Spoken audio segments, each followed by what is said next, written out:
Hello everyone, I am the storyteller and I am here to help you today. I know you use this video to fall asleep, so before that, like the video and subscribe to the channel.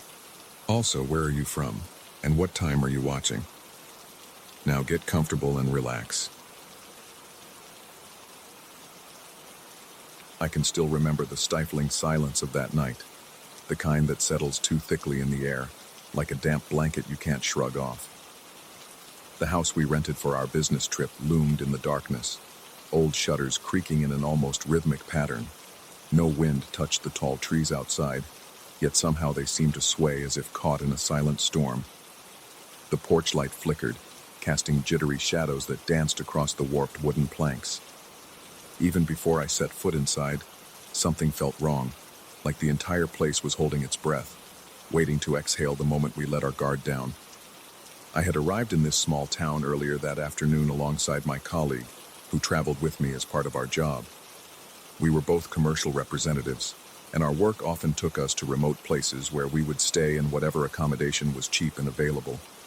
This time, we had booked a modest house that stood on the edge of a winding country road. It was far from the main square, which meant the streets were emptier and darker than anything I was used to. The first impression of the house was not entirely unpleasant.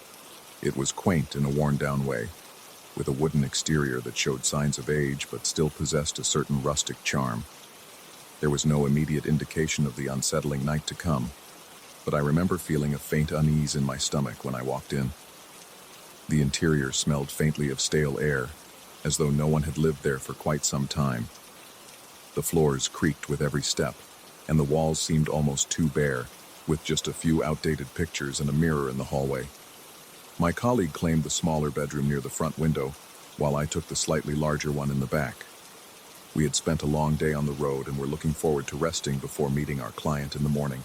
Before turning in, we decided to make a quick run to a local grocery store a few blocks away to grab a few snacks and drinks. It was during that brief outing that something began to shift. The grocery store was nearly empty. A handful of flickering fluorescent lights illuminated the aisles, but the rest remained oddly dim, as if half the bulbs had burned out long ago. My colleague and I walked through the aisles, noting how limited the stock was. It felt almost apocalyptic, seeing so many barren shelves. Still, we picked out some bags of chips, a few sodas, and some bottled water. I tried to shrug off the strange vibe I got from the store, attributing it to the late hour and my own fatigue. It never occurred to me that someone else might be watching us. When we returned to the house, we set our groceries on the kitchen table. A single overhead light cast an anemic glow, barely reaching the corners of the room. The countertops were a tired shade of yellow, and the cabinets hung slightly askew, revealing chipped paint and tarnished handles. My colleague suggested we get some rest to be fresh for the next day. I nodded in agreement, feeling a sense of relief at the idea of lying down. But that relief would be short-lived. Soon after we separated into our respective rooms, I felt a subtle vibration in my pocket. Checking my phone, I saw a text message from an unknown number. The content made my heart skip a beat. It mentioned the brand of chips I had just purchased, followed by a detail about the flavor my colleague preferred. At first, I thought it had to be someone from our circle of work contacts playing a prank, maybe a coworker who had seen us on the road and wanted to mess with us. But my chest tightened because I hadn't mentioned that specific snack to anyone.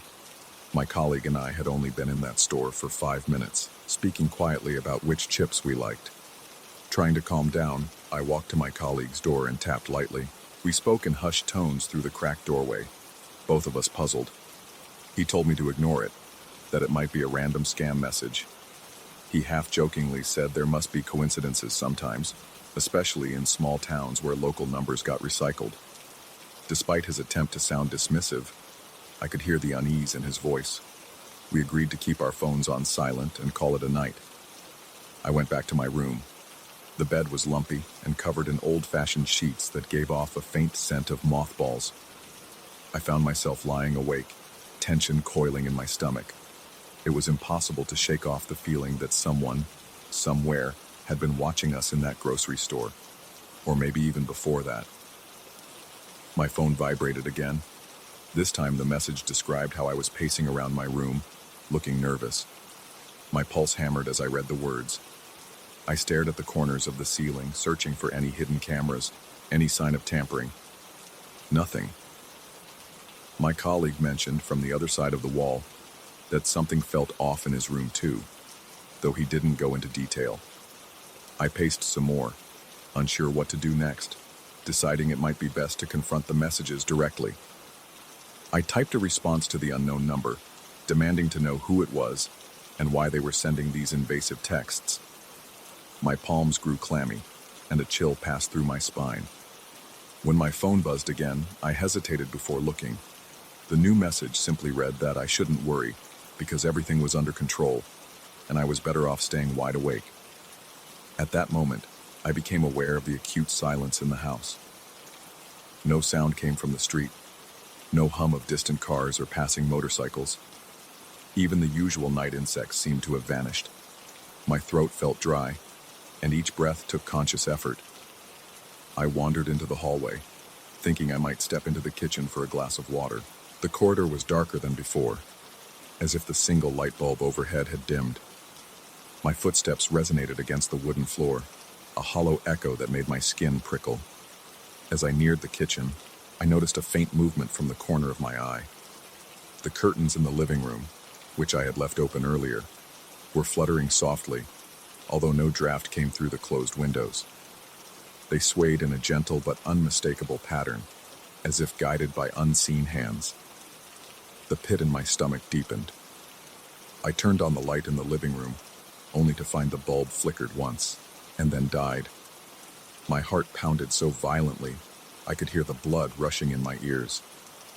In the dim glow from the kitchen, I saw the curtains come to a standstill, dropping limply back against the window frame. I told myself it had to be some quirk of the old house, maybe a vent or some gap in the wall. Desperate for any semblance of normality, I went into the kitchen and turned on the faucet to fill a glass. The handle felt stiff, and the water took a few seconds to come out. It was lukewarm, and the pipes groaned as if resenting my need for a drink. After my first sip, the lights overhead flickered. In that fraction of a second between brightness and darkness, I saw something dart across the hallway, something tall and shadowy. I nearly dropped the glass, my heart racing so fast I thought I might pass out. I told myself it was just my imagination, a flicker of light playing tricks on me. But I sensed a shift in the atmosphere, as if the very air had grown heavier. The phone in my pocket vibrated again. My fingers trembled as I read another message. That water won't help.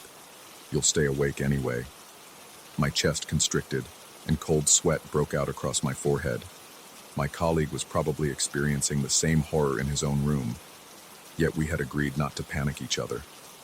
Against my better judgment, I crept back to my bedroom, shutting the door behind me and turning the lock with shaky hands.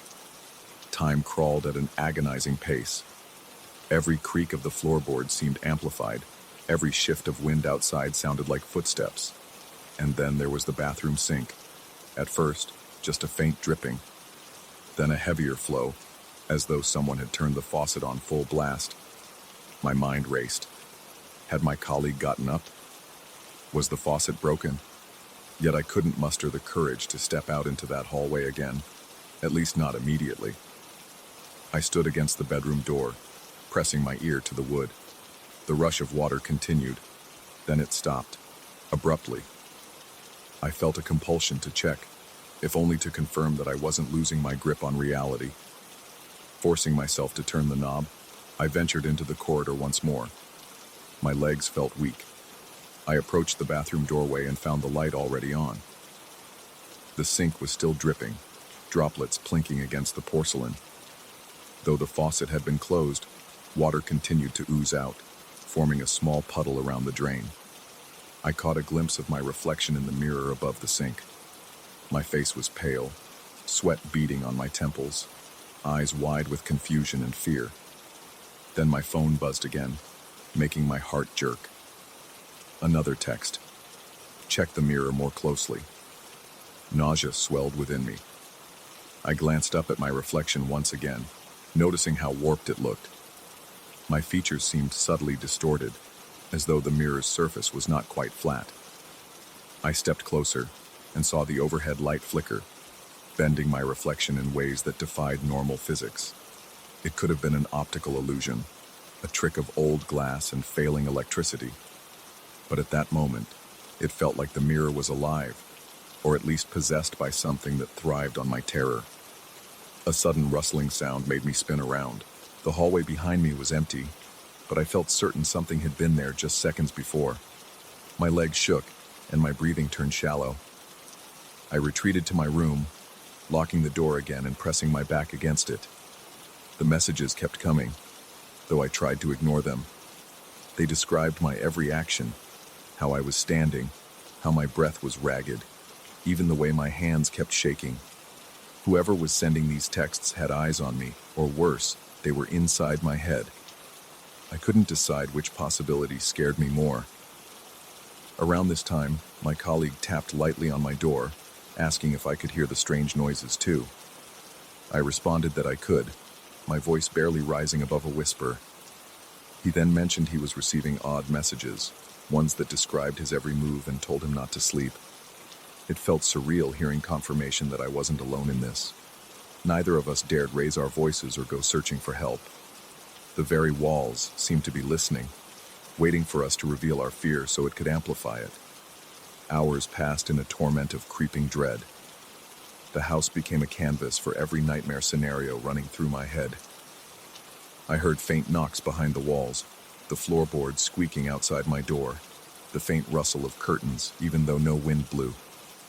Sometimes I thought I heard whispering in the hall, though I could never distinguish words, just a low, unintelligible murmur that made my skin crawl. My body shook with each wave of adrenaline. Sweat soaked the back of my shirt, yet I felt cold, as if an icy current licked at my skin. Somewhere close to dawn, the messages stopped. I hadn't realized how quiet my phone had become until I checked it and saw the last text had arrived nearly an hour earlier. It simply said, "Don't think you're safe." By then, the sky was lightening to a dull gray, and a weak glow filtered through the thin curtains. Exhaustion weighed down my eyelids, but I was too terrified to succumb to sleep. My colleague's door creaked, and I heard him step into the hallway. He said he wanted to get out of the house as soon as possible, to pack up and leave. I agreed silently, words caught in my throat. We gathered our belongings in tense silence, each movement feeling magnified in the still morning. The air was less oppressive now, but the memory of that suffocating tension remained. Neither of us dared to check every room thoroughly. Instead, we made sure we had our phones, laptops, and any essential items. The rest could be replaced if needed. Our only objective was to leave the house and never look back. As I closed the front door behind us, I couldn't resist a final glance at the windows. For just a second, I imagined I saw a flicker of movement behind the curtains. My pulse quickened, but I said nothing. We drove away from that small town, our tires kicking up gravel and dust, the early sunlight casting long shadows across the road.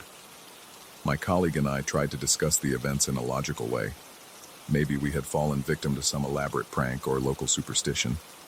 Maybe the house was rigged with hidden cameras. Yet neither explanation fully accounted for the unsettling texts that matched our actions in real time.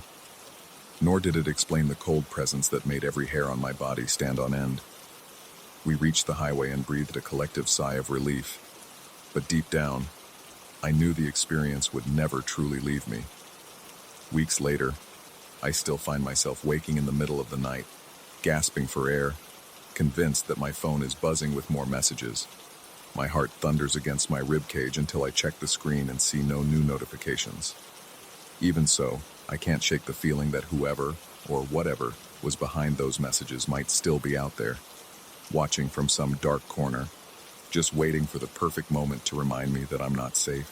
Sometimes I replay the events of that night in my mind, searching for clues or rational explanations, but the more I reflect, the stronger my suspicion grows that we encountered something beyond mere surveillance or pranks. To this day, I don't know if it was a person with twisted motives, or if something else had latched onto our presence in that lonely house. All I know is that every instinct in my body screamed that we were being toyed with by a force that fed on our fear. I still see flashes of that warped reflection in the bathroom mirror when I close my eyes too long. I still feel a phantom chill wash over me when I stand alone in a dark room, and on the rare occasions I find myself in another quiet, desolate place for work, I catch myself glancing at my phone, half dreading, half expecting another text from that unknown number. The worst part is the lingering uncertainty. Whoever sent those messages never demanded money or made overt threats. Instead, they seemed fixated on the notion of keeping us awake, heightening our paranoia, pushing us to the edge. The horror of it wasn't in any explicit violence, but rather in the way it invaded our minds, sowing seeds of distrust in our own perceptions. Even though we left that house intact, a piece of me feels as though I never truly escaped.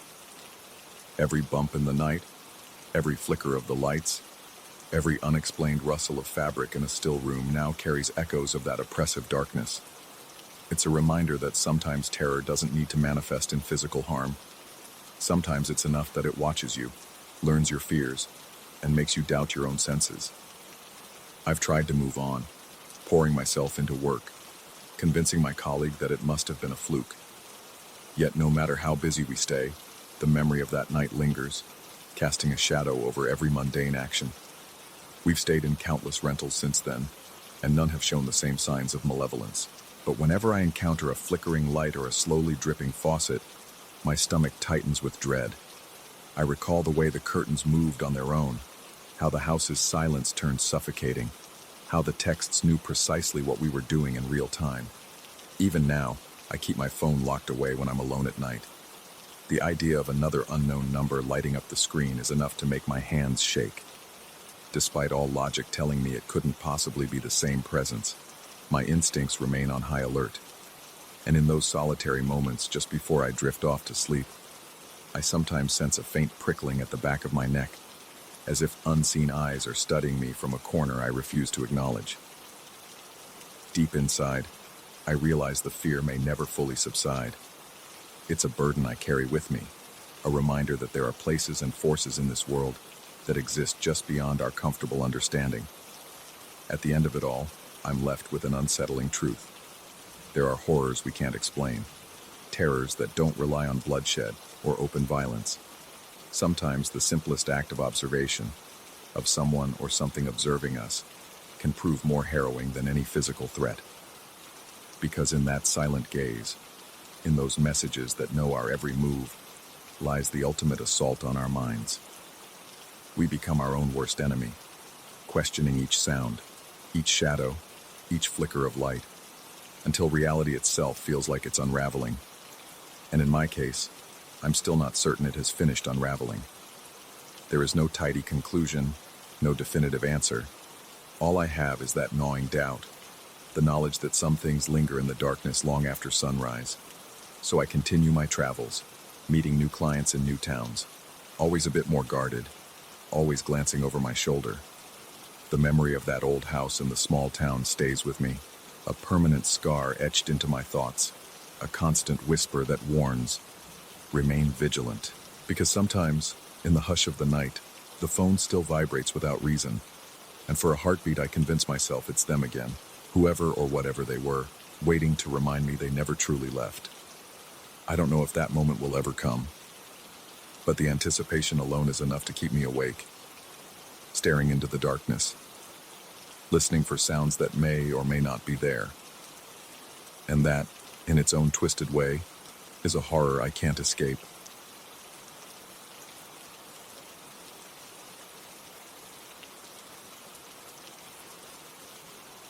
I still remember how the stale air of that old office seemed to cling to my skin the moment I stepped inside. The corridor walls were painted in a dull shade of gray that felt more like a warning than a choice of decor. My pulse quickened, and I couldn't explain why.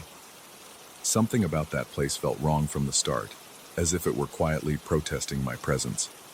I told myself it was just the pressure of starting a new assignment. After all, I was only supposed to spend a few nights here, cleaning and organizing outdated hardware. It was a straightforward IT gig, one that in theory shouldn't have been terrifying at all. My name is Eric, and I usually work as a freelance IT analyst. I go from company to company, troubleshooting servers, decommissioning old hardware, and taking care of tasks that require some technical know-how and a willingness to do the dirty work. Most of the time, I don't mind the quiet, solitary nature of the job. But there was nothing normal about this building. It had once housed a major corporation's administrative offices. They had downsized years ago, leaving behind a dusty labyrinth of empty cubicles and abandoned conference rooms. When I took this assignment, no one told me about the rumors. On my first day, while hauling old monitors to a storage closet, a couple of the building's staff members mentioned something about the top floor, the one with the decommissioned meeting rooms. They told me that people sometimes heard heavy footsteps at night and doors banging for no reason. Some referred to it as the presence upstairs, giving me grim looks when they talked about it. Others simply joked that I should never wander there alone at night. Although they didn't look like they were kidding, I tried to laugh it off. After all, I was a rational man who dealt in cables, hard drives, and system code, not in ghost stories. That changed on the second night I worked there. I needed to reboot one of the older servers that was still active, so I stayed past midnight. The entire building seemed to exhale emptiness, every corridor a tunnel of darkness lit only by a few flickering fluorescent lights. My shoes echoed with each step, and I couldn't help but notice a faint odor in the air, a mix of old carpet, mildew, and something acrid I couldn't identify. As I walked to the server room, which was inconveniently located near the stairwell leading to the top floor, I heard a distinct thud from above. It sounded like someone dropping a heavy box. My chest tightened. The thud repeated, more rhythmically this time, like footsteps pacing back and forth. I told myself it was just the creaking of old architecture, or perhaps the building's ventilation system. Yet my heart pounded so hard that I had to stop and catch my breath. Once the server reboot was complete, I decided to finish up quickly. I was almost out the door when I heard a door upstairs slam. It was abrupt and violent, echoing down the stairwell. I felt my stomach twist. My body tensed, sweat forming at my temples. My instinct was to run, but I forced myself to remain calm. Rationally, the place should be empty. No one was scheduled to be on that floor, and security would have locked up hours ago. But I couldn't ignore the fact that something, or someone, had just slammed a door. I tried to reassure myself that perhaps a window was left open up there, causing a draft, but the closed windows along the corridor suggested otherwise. Without wanting to investigate, I hurried to turn off the lights in the server room and head downstairs. On my way, I felt a sudden jolt of panic. The overhead lights flickered just once, but enough to make me gasp. In that brief moment of flicker, I had the unsettling impression that a tall figure stood at the far end of the corridor. I couldn't see any details, just the outline of something impossibly tall and still. My heart hammered so hard I could barely breathe. But when the lights stabilized, there was nothing there. I left the building in a state of near panic, refusing to look back. That night, I barely slept, my mind racing through possibilities. Maybe the figure was a trick of the mind, caused by exhaustion.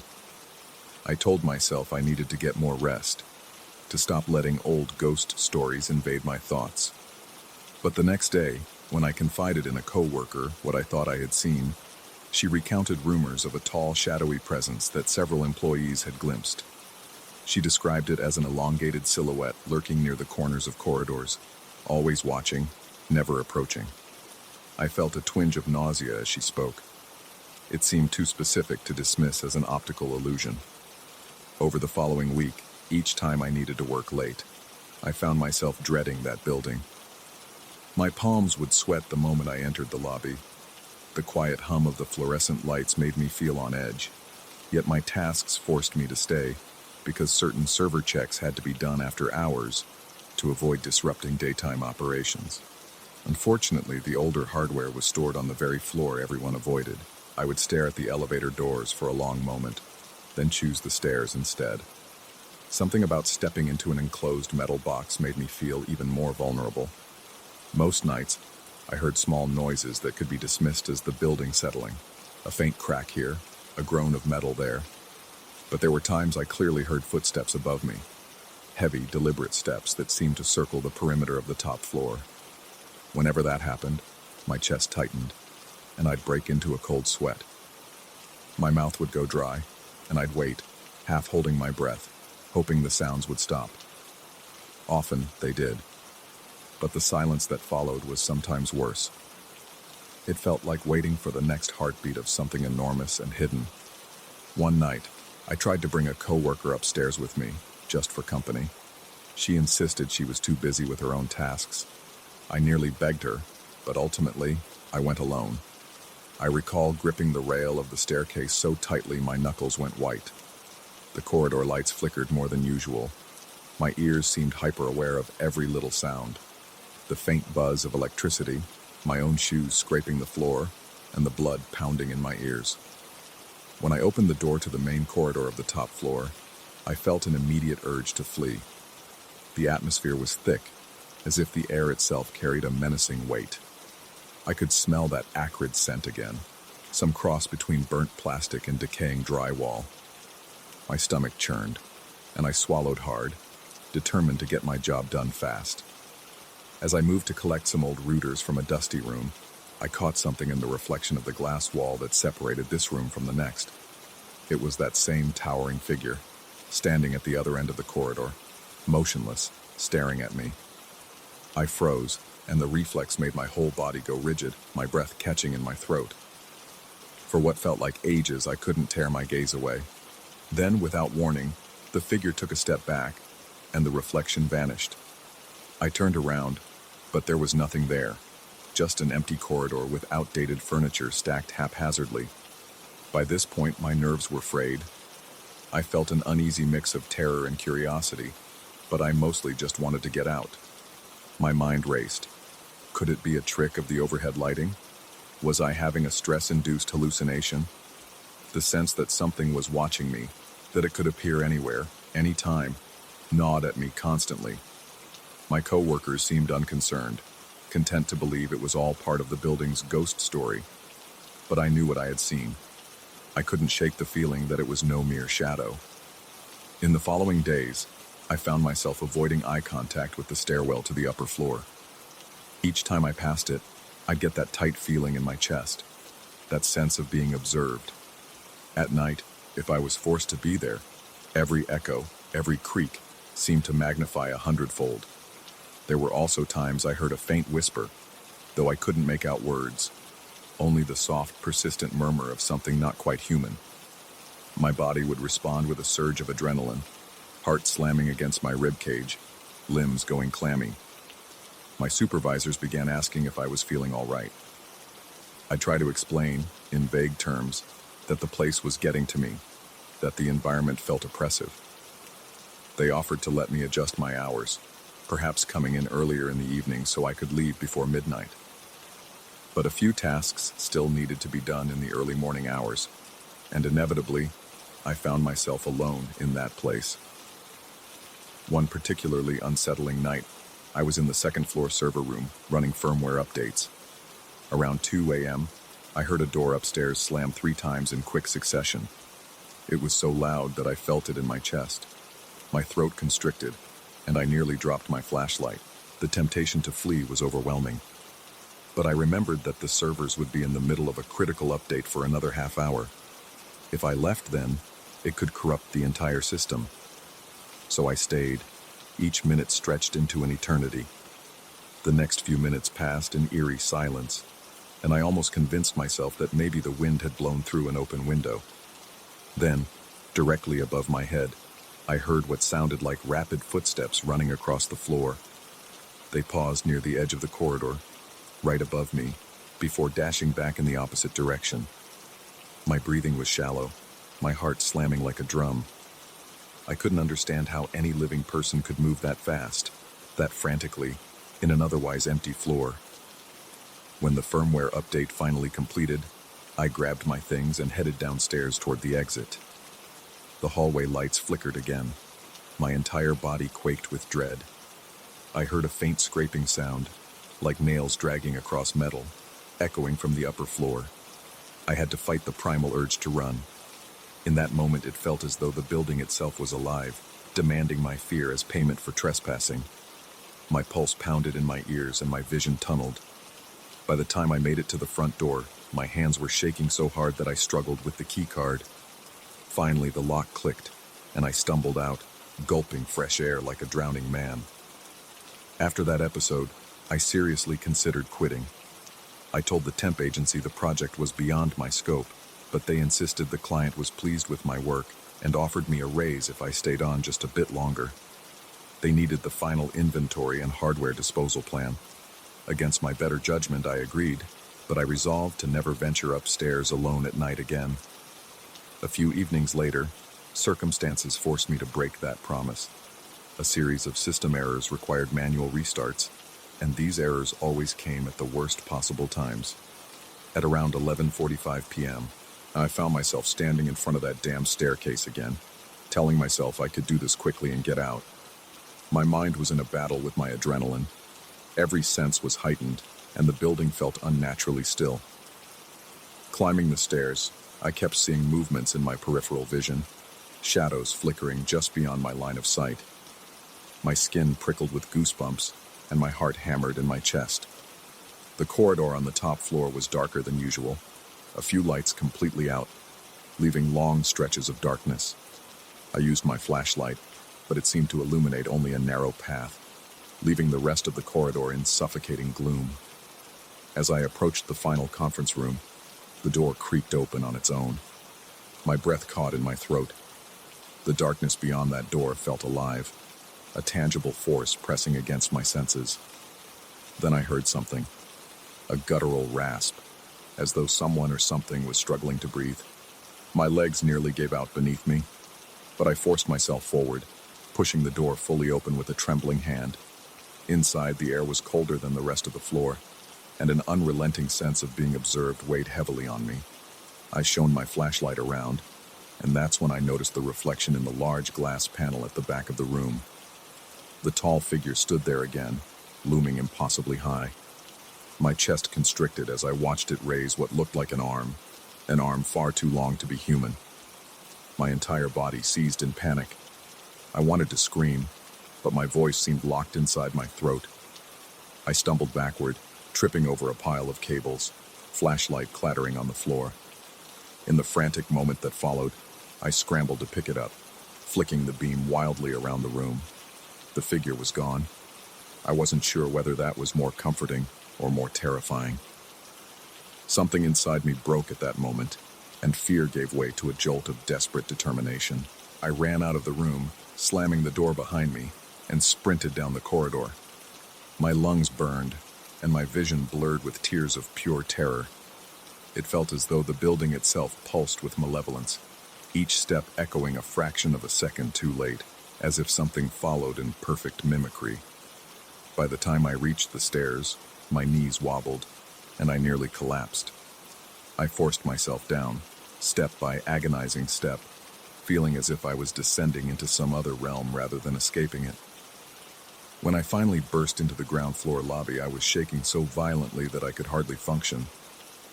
My mind raced with questions.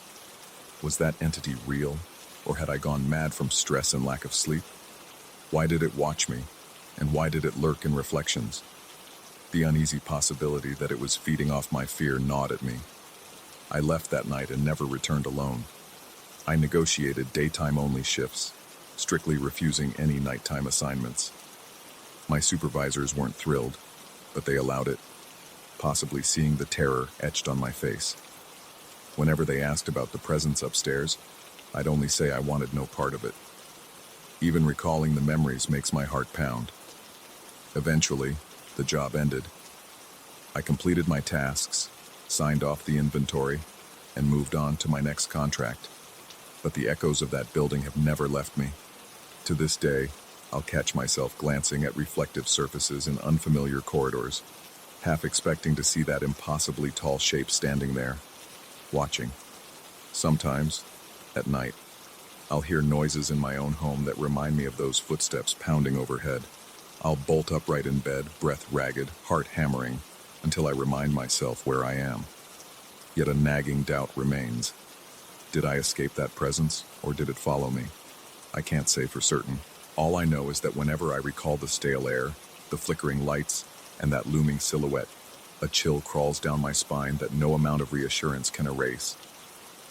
I survived that place physically unscathed, but a lingering unease haunts me. A piece of that old office is lodged somewhere deep in my mind.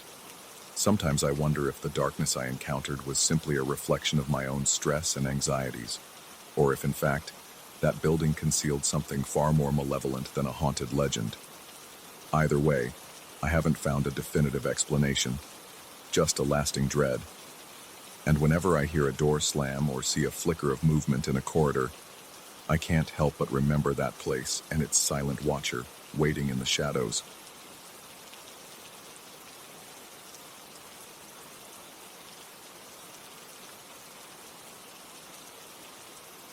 I used to believe that the quietest hours before dawn held a sort of solemn beauty. I was convinced there was something almost spiritual about existing in a space that was usually crowded and chaotic, only to find it deserted and silent. That changed the night I heard a whisper echoing from the men's locker room when there was no one else around. Ever since then, the silence in that 24-hour gym has taken on a menacing edge, and I can't walk through those heavy glass doors without feeling my heartbeat rattle my entire chest. I had signed up for the gym membership during a promotional event, lured by the promise of modern equipment and the convenience of being able to go whenever I liked. At first, I was thrilled by the idea of midnight or early morning workouts, because my schedule was unpredictable. Sometimes I'd be free at midday, other times at midnight, so the flexibility was a gift. I felt like I had the place to myself when I trained at 2 or 3 in the morning. There were no cues for machines, no loud grunts from the weightlifters, no strangers hogging the squat rack. For a few weeks, this arrangement seemed ideal, until the strangeness began with subtle, almost dismissible signs. I remember the first time I noticed something was off. It was an ordinary night, or so it seemed. I had arrived around 1 a.m., the automated doors giving their usual mechanical hiss as I stepped into the artificially lit reception area. The overhead lights were a sickly yellow, and despite the immaculately cleaned floors, I detected the faint smell of disinfectant that always hung around the front desk. Usually I'd see maybe 1 or 2 other people on the treadmills or elliptical trainers, but that evening the place appeared deserted. I had my earphones in, hoping to keep myself motivated through a long cardio session. As I climbed onto a treadmill, I felt a slight chill. At first I blamed the air conditioning, which was always set far too low during the night. My arms prickled with goosebumps, and I shrugged it off as a trivial reaction to the cold. But there was something more. I sensed an undercurrent in the air, a subtle tension I couldn't quite name. It was like the entire gym was holding its breath. Within 15 minutes, I found myself restless. Instead of the usual steady rhythm of running, I kept glancing over my shoulder, certain I was about to spot someone lurking behind me. Of course, every time I looked, there was no one. Only the dim reflection of my own figure in the floor-to-ceiling mirrors and the uniform rows of equipment. The overhead lights flickered once or twice, but I told myself that was just faulty wiring. By the time I finished my run, I was drenched in sweat and more fatigued by nervous tension than by actual exertion. The next odd occurrence happened a few days later. I was wrapping up a shoulder workout around 2:30 a.m., moving from the free weights to the stretching area. The silence was all-encompassing, the only consistent sound being the dull hum of the vents pushing out that icy air. As I lowered myself onto the mat to stretch, I heard an odd patter. It was like the shuffle of feet on the rubber flooring. I paused, heart thudding, and scanned my surroundings. Empty again. Still, the sound continued for a second or two, then stopped abruptly. When I got up to investigate, walking around the rows of machines, not a single person was in sight. Part of me reasoned I might have heard my own footsteps echoing, or maybe an old ventilation pipe was responsible. So, I forced myself to move on, attributing it to my imagination. It was a couple of weeks later that I encountered the voice. That night I was more tired than usual, having worked a late shift. Still, I felt compelled to fit in at least a short workout. I arrived just after 3 a.m. The overhead lights were half-dimmed, casting long, unsettling shadows across the weight machines. There was a different smell lingering in the air. It reminded me of damp towels that had been left too long in a corner. Musky, faintly sour, and not at all comforting. I started my routine with some light cardio, then proceeded to do a few sets of bench presses. Midway through my last set, I realized I was unbelievably thirsty. My throat felt dry and sandpaper rough, so I decided to take a short break and head to the water fountain near the men's locker room. The corridor leading there was bathed in flickering fluorescent light, the harsh glow seeming to strobe against the pale tiles. My footsteps echoed oddly, as if the hallway was stretching longer with each step. Just as I bent down to fill my bottle, I heard it, a faint whisper in Portuguese. It was distinctly clear but drained of volume, as if carried by a dying breath. The words were, "Pode entrar." The invitation, or command, whatever it was, stopped me cold. Initially, I assumed it was another gym-goer calling out from inside the locker room, maybe beckoning a friend. Yet the voice felt off, like someone speaking from a distance that was both too close and too far at the same time. Heart pounding, I stood upright and scanned the corridor. The door to the men's locker room was slightly ajar, and no light seemed to be on inside, just a dim glow from a single overhead bulb. I told myself it had to be a staff member or some other restless soul. So, taking a tentative step forward, I called out a soft greeting. No response came, but the sense of being watched was overwhelming. I could almost feel eyes peering at me from the dark recesses. Stepping inside, I was met with an unearthly stillness. The row of lockers stretched out in front of me, and the room smelled of antiseptic mixed with stale sweat. My skin crawled as I walked past bench after bench, each unoccupied, each silent. I reached the showers and found the stalls empty. The entire space was deserted, yet I couldn't shake the certainty that someone had spoken to me only moments before. I stood there, water bottle in hand, ears straining for any rustle or breath. When nothing followed, I quickly turned and left, feeling more unsettled than I could ever recall being in a public space. Over the next few nights, I couldn't shake the memory of that whisper. It replayed in my mind incessantly. Sometimes I would be in the middle of a set of squats, and the phrase would ring in my ears again, as if someone had just spoken behind me.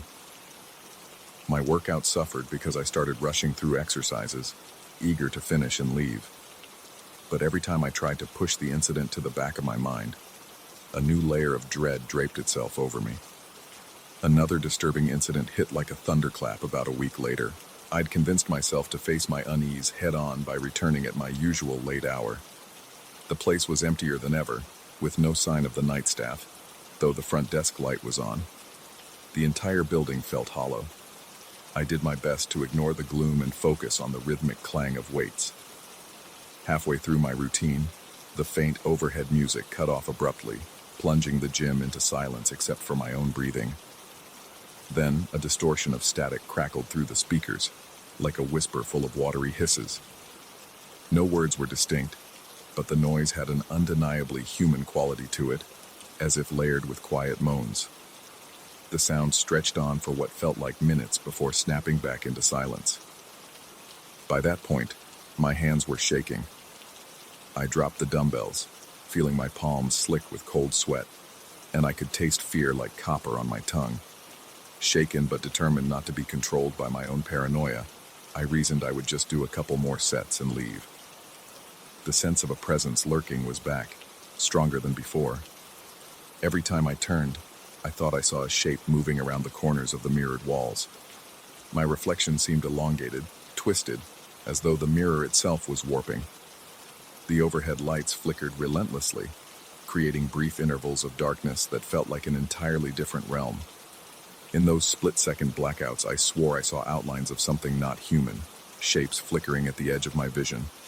By the time I finished and walked toward the locker room to grab my bag, every nerve in my body was on fire. The corridor leading there was colder than before, making me shiver despite my sweaty workout clothes. I pressed my ear close to the locker room door, unsure why I was even doing it, and I heard faint breathing. It was soft, deliberate, and it made my stomach knot. My mind screamed at me to turn and leave, but some grim curiosity pulled me forward. The instant I crossed the threshold, the lights above me went out. In pitch blackness, I felt claustrophobic, my breath catching in my throat. Reaching into my pocket, I hurriedly fished out my phone to use its flashlight. The weak beam illuminated only a small patch of the floor in front of me. With each step, the fluorescent fixtures overhead buzzed like insects trapped in a jar, occasionally sputtering with a sickly light that revealed lockers and benches in fragmented glimpses. Then I saw it. A figure or a shadow, it was impossible to say which, looming at the far end. The shape seemed to hover without the normal posture of a person standing on two legs. I tried to call out, but my voice failed. Nothing came out but a ragged gasp. The shadow flickered or shifted, and in one fleeting second of faint light, it appeared to vanish. I stood there paralyzed, heart pounding so hard that each beat echoed in my ears. Suddenly, the overhead fixtures blinked back on, revealing the space in full clarity once again. The corridor of lockers was bare. It was an empty, ordinary locker room, as if nothing had ever been there. At that moment, I felt an intense wave of dizziness, and it took a concerted effort to remain upright. My pulse wouldn't slow, my breathing was ragged, and a cold sweat coated every inch of my skin. I must have staggered out of the locker room and hurried to collect my belongings from the bench near the entrance. My hands trembled so badly that I nearly dropped my phone twice while stuffing it back into my pocket. My only coherent thought was to get out of that building, out into the safety of the night air. The automated doors slid open excruciatingly slowly. When I finally stepped outside, I realized I was panting as though I had run a marathon. The freedom of the open air felt fleeting, though. I kept looking over my shoulder all the way to my car, convinced that something or someone was watching me from behind the tinted windows.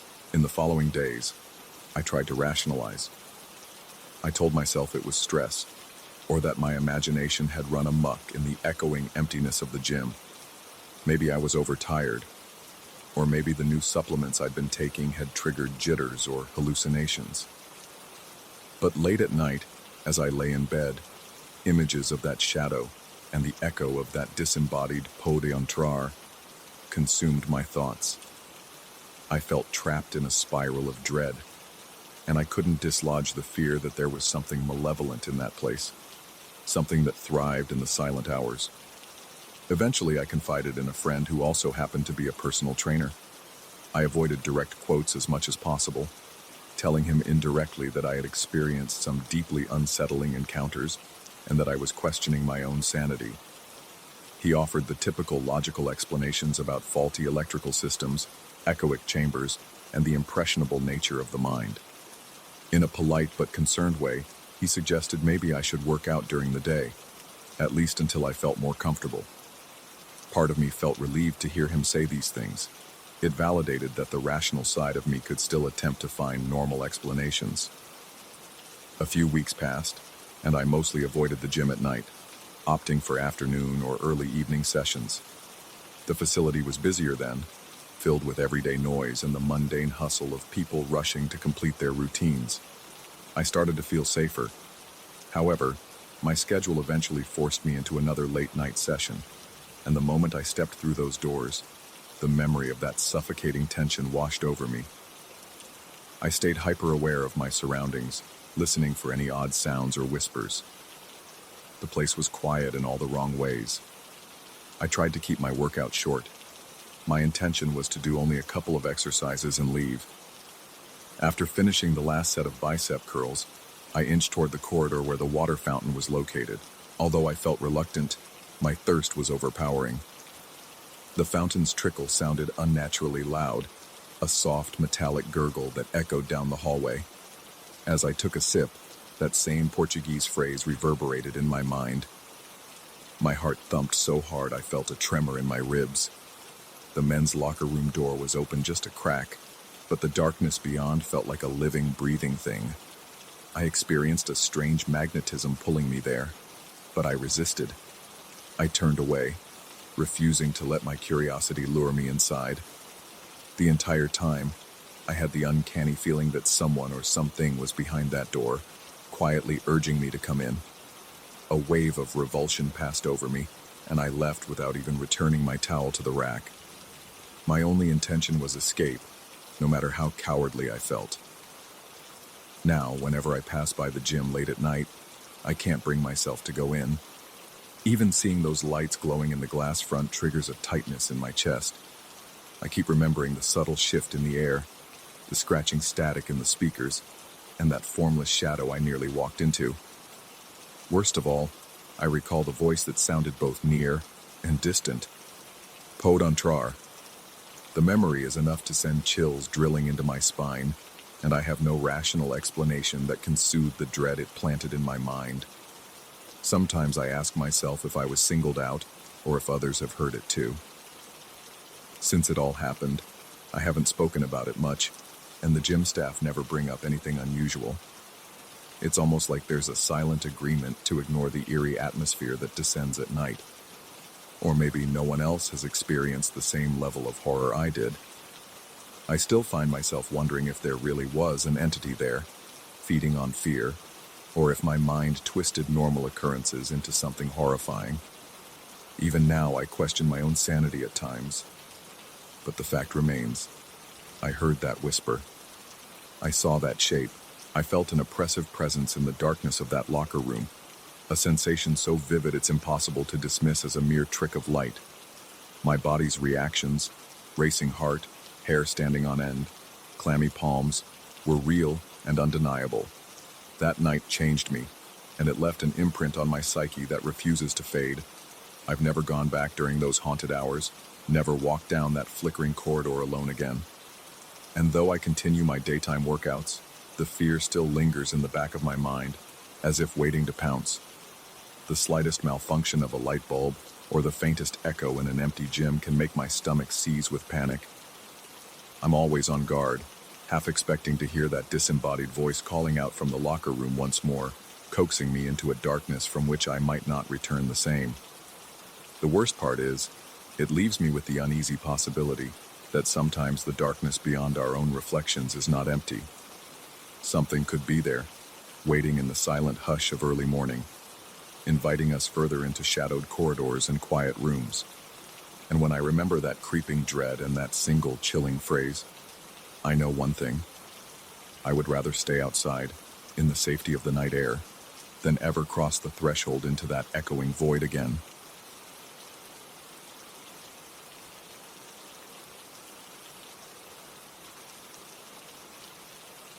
The air clung to us like a thick invisible film the moment we stepped into that abandoned industrial zone. Something about the place felt inherently wrong, as though it was trying to repel us even before we crossed the threshold. The jagged outlines of rusted metal beams against a darkening sky seemed to stand in silent warning. Yet, my friends and I couldn't resist the pull of our own curiosity. We believed, naively, that we would explore, get a little thrill, and then leave. No harm done. None of us realized how deeply the heavy atmosphere and sour stench would burrow into our minds. I remember the road leading to the industrial park was cracked and pitted, flanked by fields of tall, dry grass that rattled in the breeze. An old chain-link fence with more holes than intact mesh was the only barrier between civilization and that decaying wasteland. We'd heard rumors that chemicals had once been processed there, but nobody bothered to confirm. We just wanted an adventure. So we found a gap in the fence, slipped through, and navigated the deserted lot until we arrived at a massive corrugated metal building looming in the gloom. From the outside, the warehouse was colossal, its roof sagging in places and large doors left hanging crooked on rusted hinges. When we pushed one of those doors open, it scraped along the concrete floor in a slow, tortured groan. The noise made my spine tingle. I recall stepping inside first, shining my small flashlight across the interior. The beam illuminated dust motes swirling in the stale air. The place smelled foul, stale, sour, almost like old milk that had turned, but also chemical in a way that made my eyes water. My throat felt scratchy. I wanted to cough, but somehow I held it in. I tried to brush off the creeping dread as I waited for the others to follow. Dan, who usually cracked a joke to lighten the mood, seemed uncharacteristically quiet. I heard him mumble something about how this might not be as fun as we'd thought. He wanted to keep going, though. So we continued. The inside of the warehouse was lined with defunct conveyor belts, metal tables, and enormous vats that once must have held industrial fluids. Overhead, fluorescent lights dangled from bent fixtures, They no longer worked, of course, but I kept glancing up, half expecting them to flicker to life. Instead, we had only our flashlights and the occasional faint glow from the holes in the roof. I couldn't shake the feeling that the shadows under the machinery were deeper than they should be. It was as though they were absorbing the light instead of reflecting it. Each time my flashlight beam passed over a dark corner, I felt a gentle tug of apprehension. My heart thudded in my chest, and my palms grew damp around the handle of the flashlight. Every small sound, metal creaking, a single droplet of water hitting the floor, echoed painfully in my ears. My breathing sped up, and I tried to keep it quiet so I could listen for anything else that might lurk in the darkness. We fanned out, each of us drawn to different areas. At one point, I ran my hand along a section of rusted piping. The metal flaked away at my touch, leaving orange-brown residue on my fingers. I wiped it off on my jeans, but I couldn't get rid of the gritty sensation, as if the rust clung to my skin. The sour smell intensified as I moved closer to the center of the warehouse, where a massive machine stood silent and forbidding. It was covered in cracked paint, with what looked like tangled hoses sprouting from its sides. The floor around it was stained with something dark and oily. In my mind, I told myself it was just old chemicals, but my stomach churned with a nameless dread. I felt a presence then, as if someone was standing just behind me. My neck hair bristled, my heart hammered, and a bead of cold sweat trickled down my temple. I spun around, shining my flashlight in a wide arc. Nobody was there, only a cluster of upright tanks and conveyor belts that stretched off into the gloom.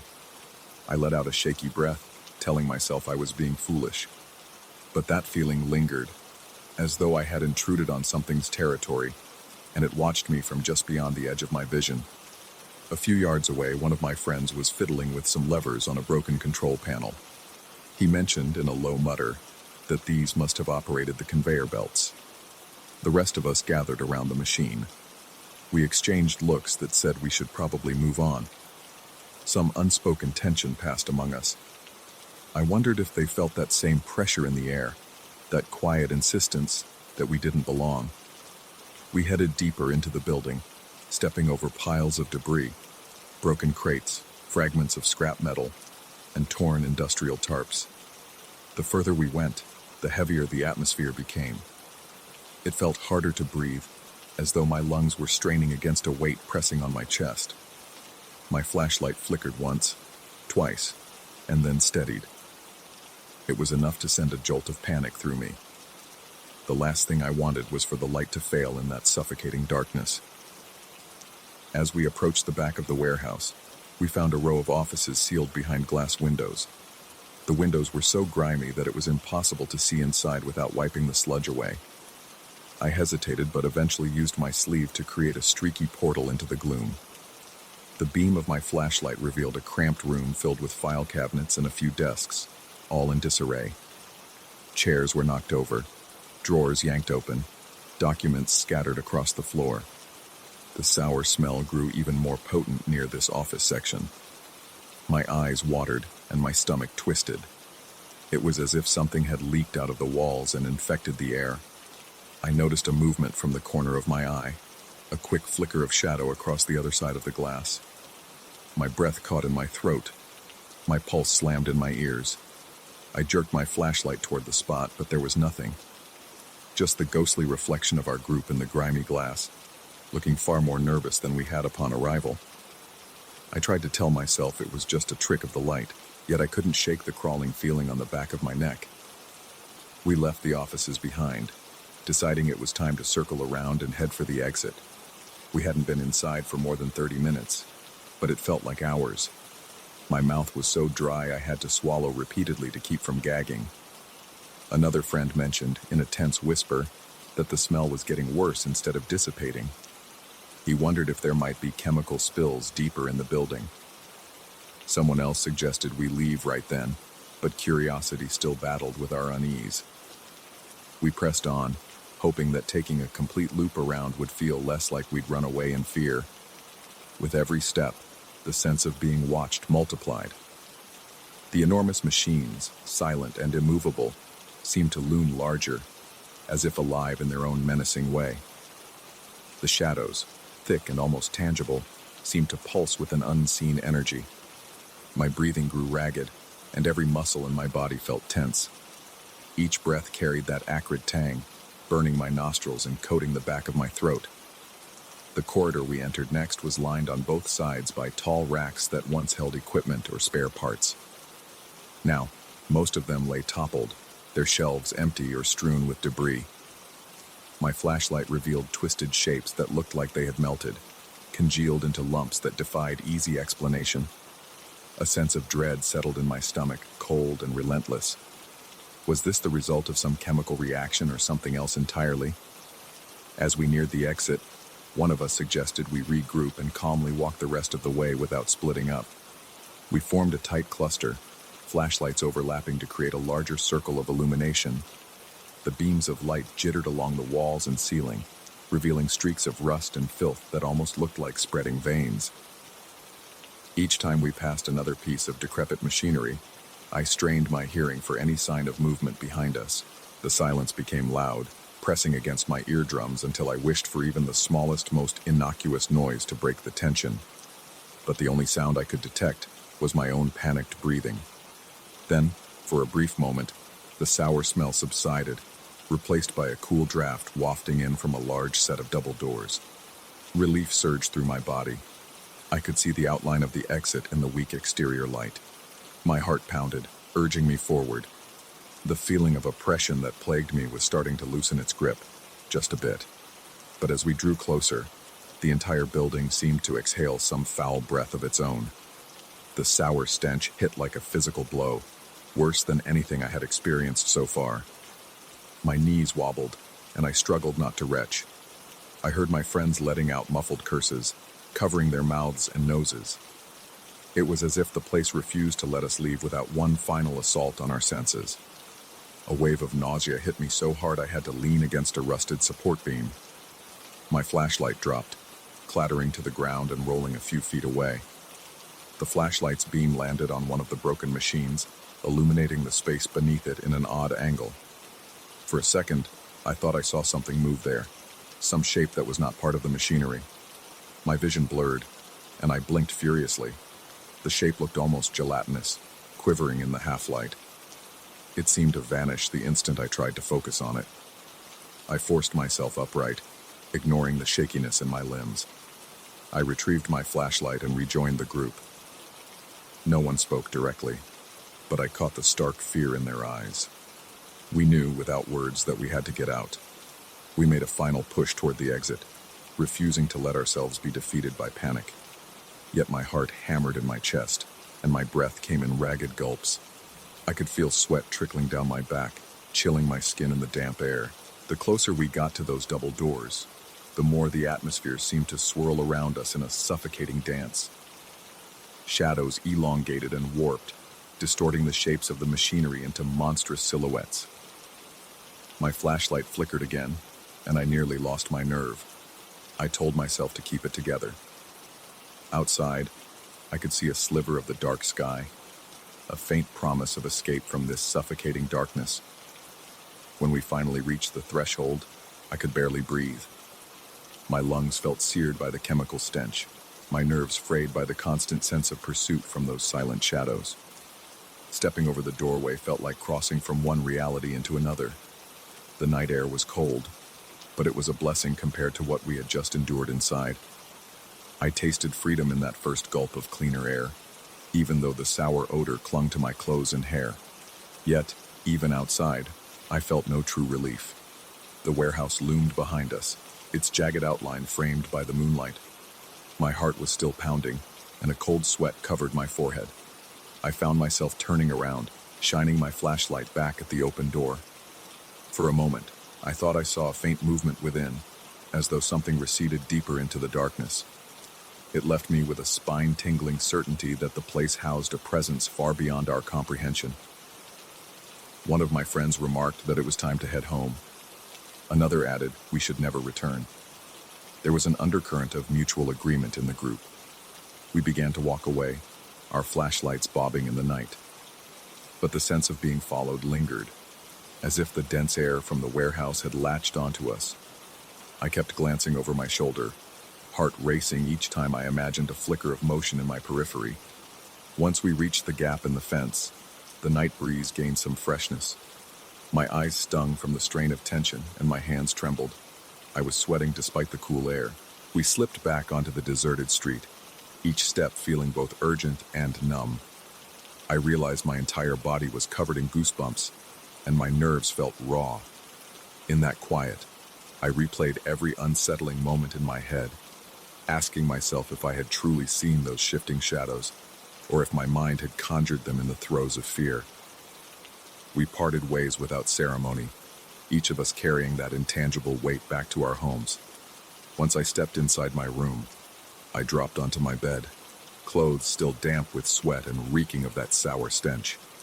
My mind wouldn't shut off. The images of the dark warehouse corners, the ghostly flicker of movement, and the oppressive silence haunted my thoughts. Each time I closed my eyes, I felt that presence near me, lurking in the recesses of my imagination, or perhaps somewhere else. My skin prickled with unease. Sleep eventually overtook me, but it was restless.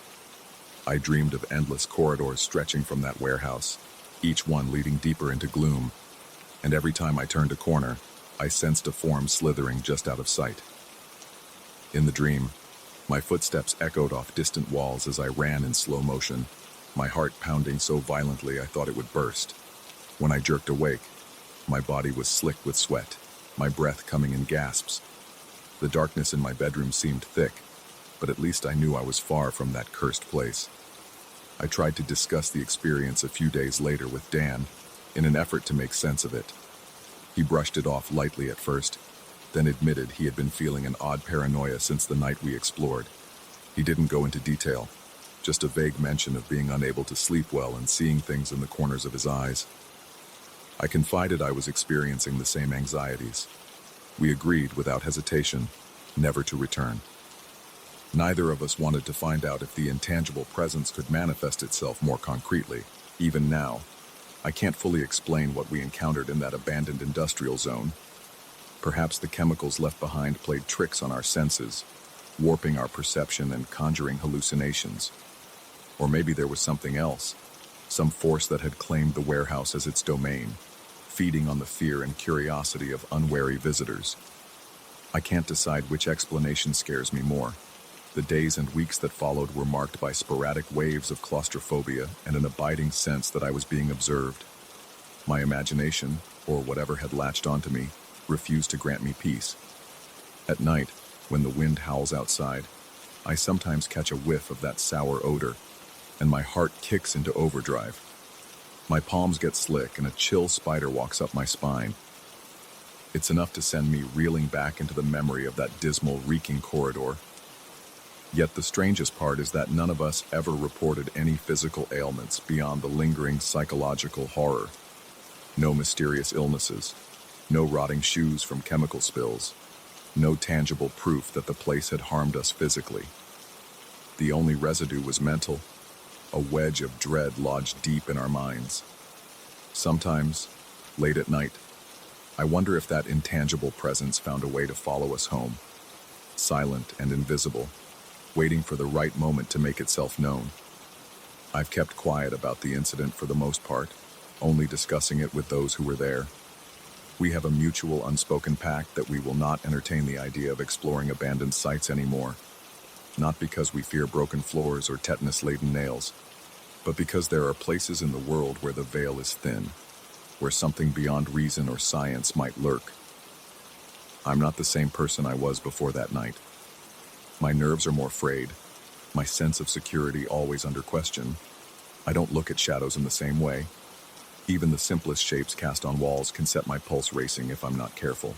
And whenever I catch that sour tang in the air, even if it's just a passing whiff from some distant chemical, I find my thoughts dragged back to the towering rusted machines and those unseen eyes in the darkness. The memory sends shivers through my body, reminding me how utterly powerless I felt. In the end, I suppose I'm grateful we managed to leave that warehouse physically unscathed. But the mental scars remain, etched into the corners of my subconscious. Sometimes, in the late hours of the night, I question whether the worst terror is the one that never fully reveals itself, that stays hidden just out of sight, drifting on stale air and waiting.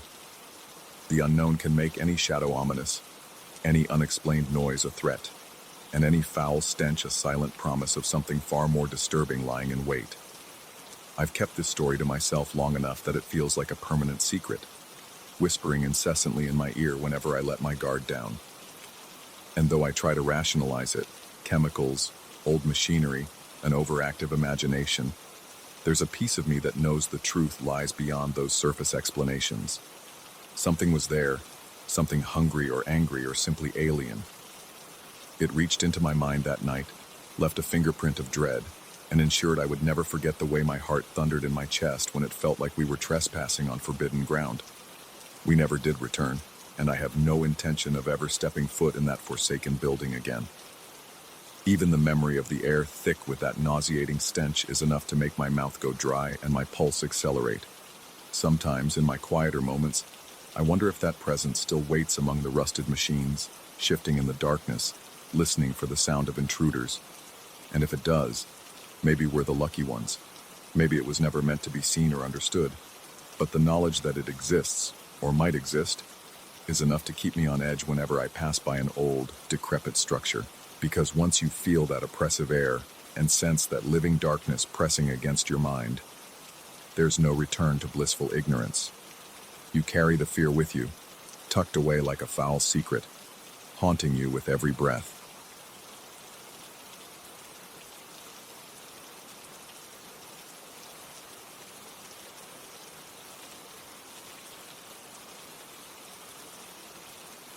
I first sensed something was wrong on the day I walked into that narrow, dimly lit hallway. The stale air clung to my skin, and an inexplicable chill ran down my spine the moment I turned the key in the apartment door. Something about the building's silence felt unnatural, more like a hush forced upon it than a peaceful quiet. Even before I noticed the flickering lights or heard the echo of mysterious footsteps, I felt as though I was trespassing in a place that resisted my presence. It was an old construction in the heart of the city, with high ceilings and long corridors that played tricks on the eyes. At night, the shadows cast by the single overhead light seemed to stretch unnaturally against the walls, as though they had a life of their own. I had moved there for convenience. The centralized location was perfect for my work routine, and the rent, surprisingly affordable. On my first walkthrough, the place looked normal enough. Sure, the paint was peeling in a few spots, the wooden floors creaked, and there was a musty smell that lingered, but I chalked it up to the building's age. I remember feeling oddly defensive about my choice, telling friends, whenever they asked, that I found the apartment charming and full of character. Looking back, I wonder if I was in denial or just under the apartment's spell. When I started noticing the hallway lights flickering, I assumed it was a simple electrical issue. The corridor light would blink erratically, a frantic strobe that made the walls appear to ripple. I replaced the bulbs with brand new ones, certain that would solve the problem. It didn't. Even the new bulbs would flicker, then sometimes go out entirely. At first, I convinced myself it was a matter of faulty wiring. After all, the apartment was old, probably never fully renovated. But then the overhead light in the living room began doing the same thing. I'd be sitting on the couch after a long day at work, reading a book or scrolling through my phone, and it would blink once, twice, then extinguish. Just when I stood up to check, it would flare back to life again. My heart rate would spike each time this happened. A subtle panic would tighten my chest, and I'd find myself breathing faster. I tried to be rational. Maybe the wiring was loose, or the circuit was overloaded by the outdated fixtures. Yet, a part of me felt something else was behind it. Something that teased me with tiny, unsettling hints that I couldn't ignore. A few weeks passed, and I began hearing sounds at night. They were faint at first, like a floorboard squeaking in another room or a door hinge shuddering in a far corner. I'd jerk awake to a subtle creaking noise, my heartbeat hammering in my ears. Often, I'd lie in bed, forcing myself to remain still, listening intently. My apartment was on the 3rd floor, so it wasn't likely to be a stray cat on the balcony or street noises drifting through the windows. Sometimes, it sounded like footsteps, as if someone was pacing in the living room. The measured, deliberate rhythm of those steps sent ice into my veins. On more than one occasion, I mustered the courage to get out of bed to check the living room. My legs trembled so much it felt like I was wading through water. My palms turned clammy and my breath grew ragged. Each step I took seemed to reverberate inside my skull. When I finally flicked on the hallway light switch and prayed it would actually stay on, there was never anyone there. But something else caught my attention. The corridor light, the same one that had refused to stay lit before, would be on already. It made no sense. I was certain I always switched it off before bed. But there it was, shining in that eerie, flickering way. Convinced I was losing my mind, I brought in an electrician. He walked around the apartment, performed the usual checks, and assured me there was nothing wrong with the wiring. I remember him shrugging with a baffled expression as he said something about everything being up to code. His confusion did nothing to alleviate my own. After he left, the flickering continued and the footsteps grew louder. Some nights, I'd swear I felt the floor vibrate slightly, like heavy boots pressing down just outside my bedroom door. Sleep became almost impossible. I would lie awake, every muscle in my body so tense that my neck would ache for hours. My heartbeat throbbed in my ears too fast, like a drumbeat signaling that something terrible hovered in the darkness. My mind would play tricks on me. Was the door handle turning on its own? Did I just hear a whisper, or was that the wind outside? The tension built until my hands began to shake whenever the lights blinked. One night, I thought I caught a glimpse of a shape, just a fleeting shadow, darting across the end of the hallway. My chest tightened with such force that I could barely draw breath. I wasn't sure if it was real or my imagination. All I knew was that every hair on my body stood on end, and cold sweat ran down my back. Desperation led me to try sleeping with all the lights on. I thought that a fully lit apartment might banish the darkness and, with it, whatever presence lurked there. The result was far from comforting. The perpetual glow cast harsh shadows on the walls, and I found myself startled by every flicker, every reflection in the mirrors or windows. My nerves were constantly on edge, like a wound-up spring. The faint hum of the light fixtures filled the silence, and my exhaustion deepened. It wasn't restful at all.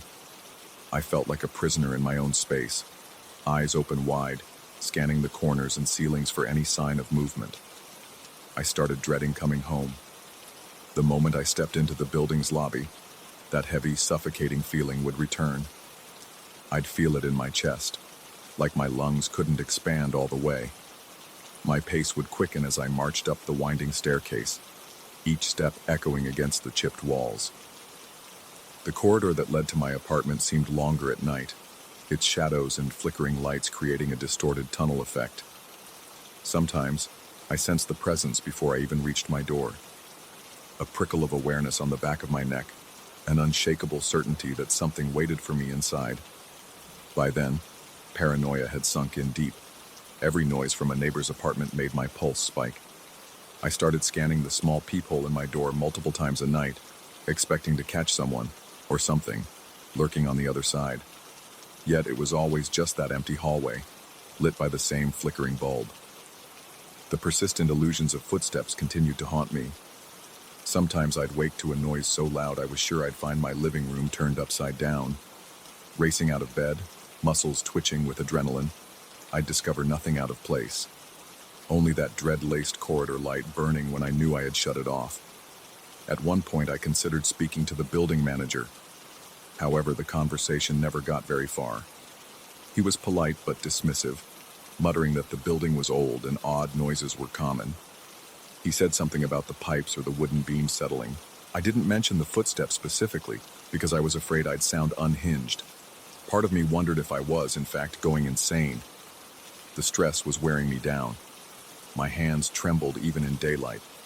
My mouth felt chronically dry. I caught myself holding my breath in anticipation of the next flicker or noise.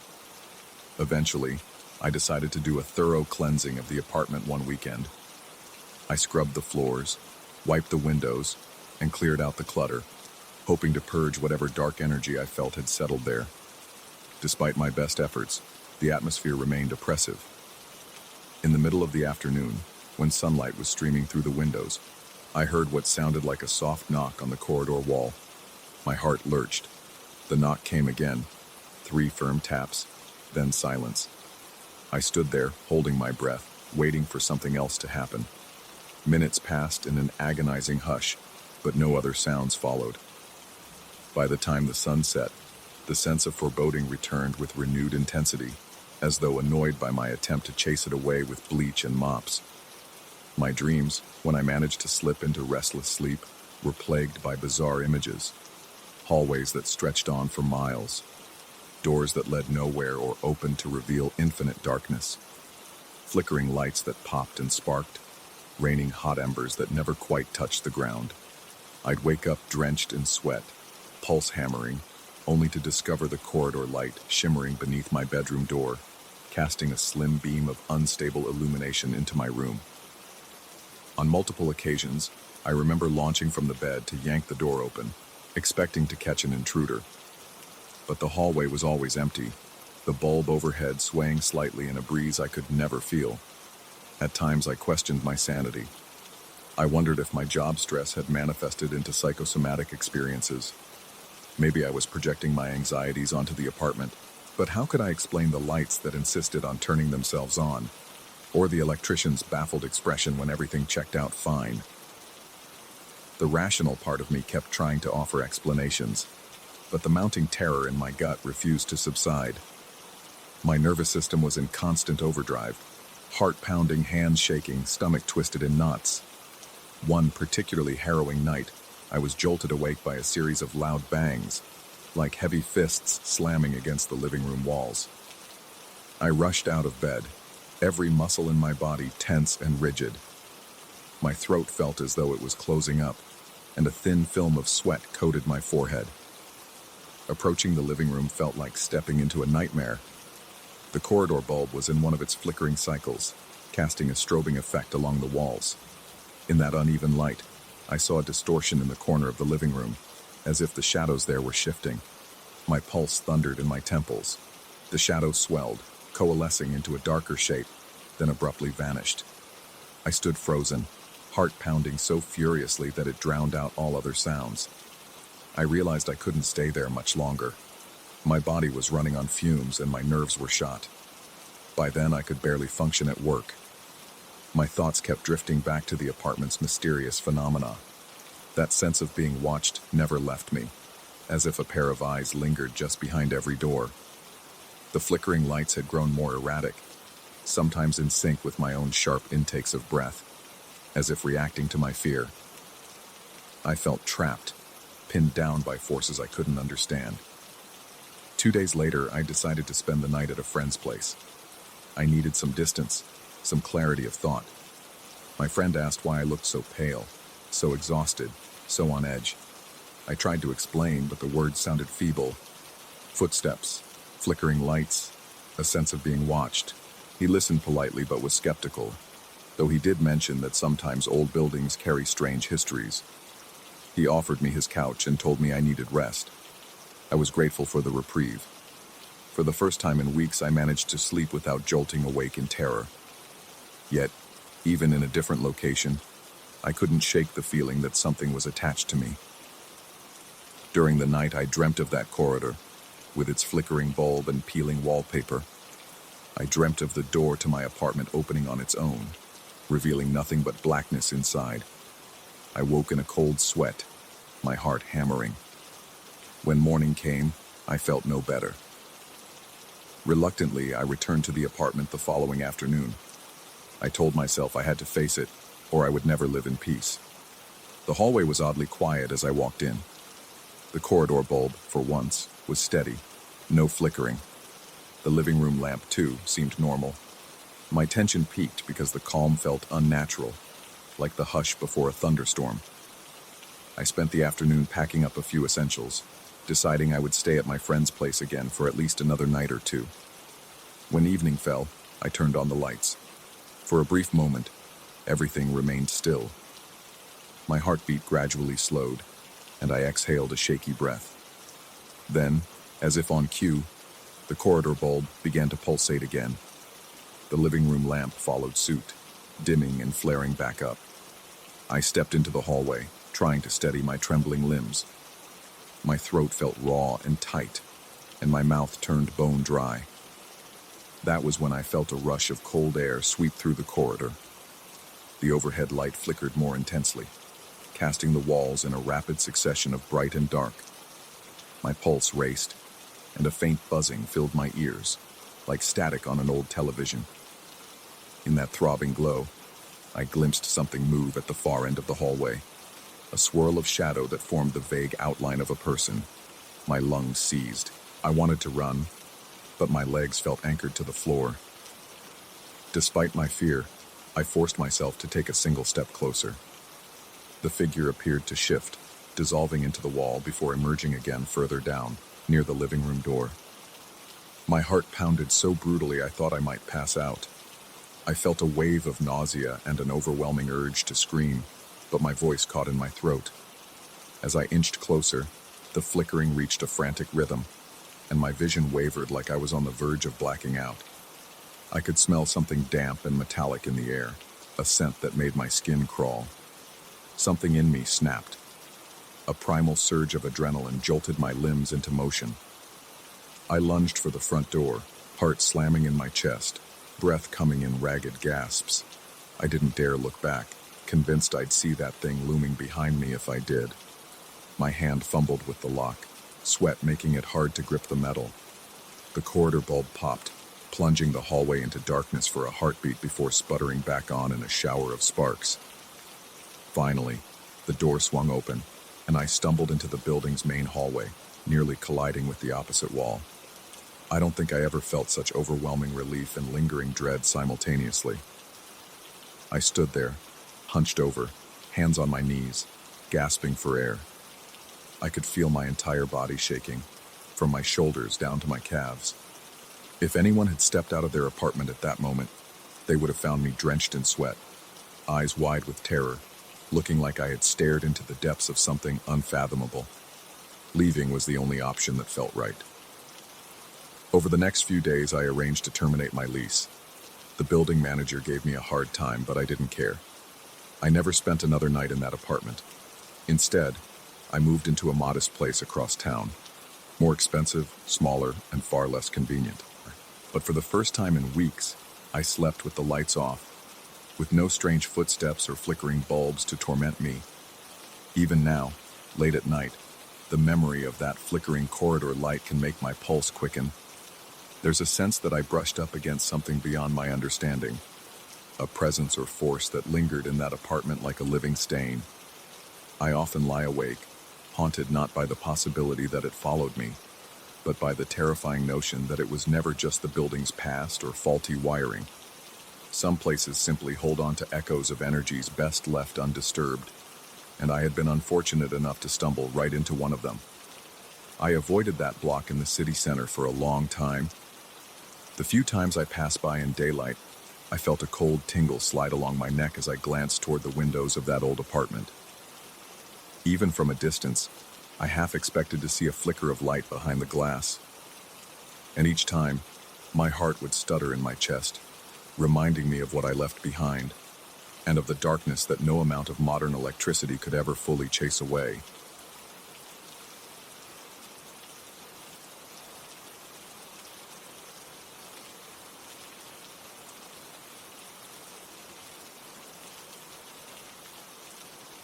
It began with a feeling, an itch at the back of my mind that I couldn't scratch, a faint electric buzz in the stillness of my own home. The basement had always been an afterthought, a dull space for spare tools and old boxes, somewhere to stash what didn't fit upstairs. But now, every time I walk by the closed door leading down those old wooden steps, something clenches inside my chest. I feel my heart flutter, my breath catch in my throat. The very air around me seems charged, as if the house itself is bracing for something to happen. I never used to feel that way about my own home.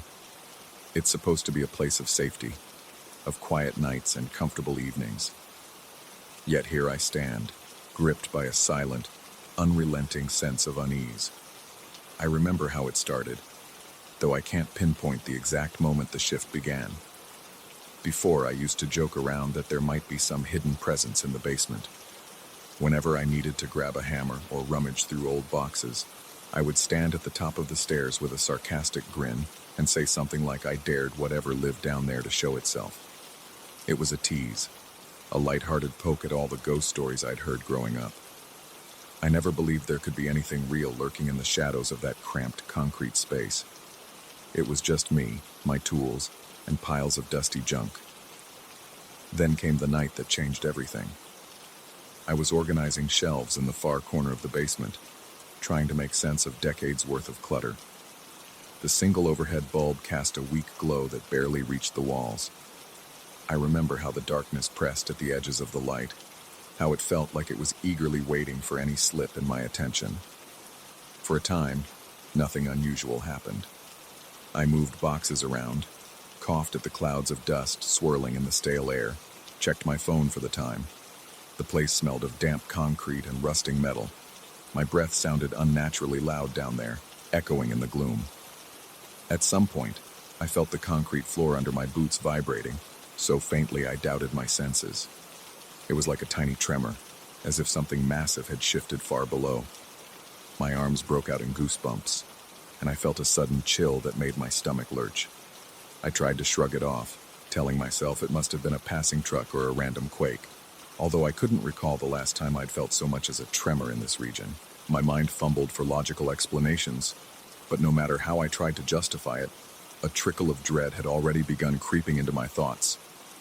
As I continued to sort through a box of old wrenches, the metal shelves along the wall gave a gentle, unmistakable rattle. Nothing dramatic, just a slight, almost polite shaking of the brackets. Yet it felt deliberate, as if someone or something was testing my reaction.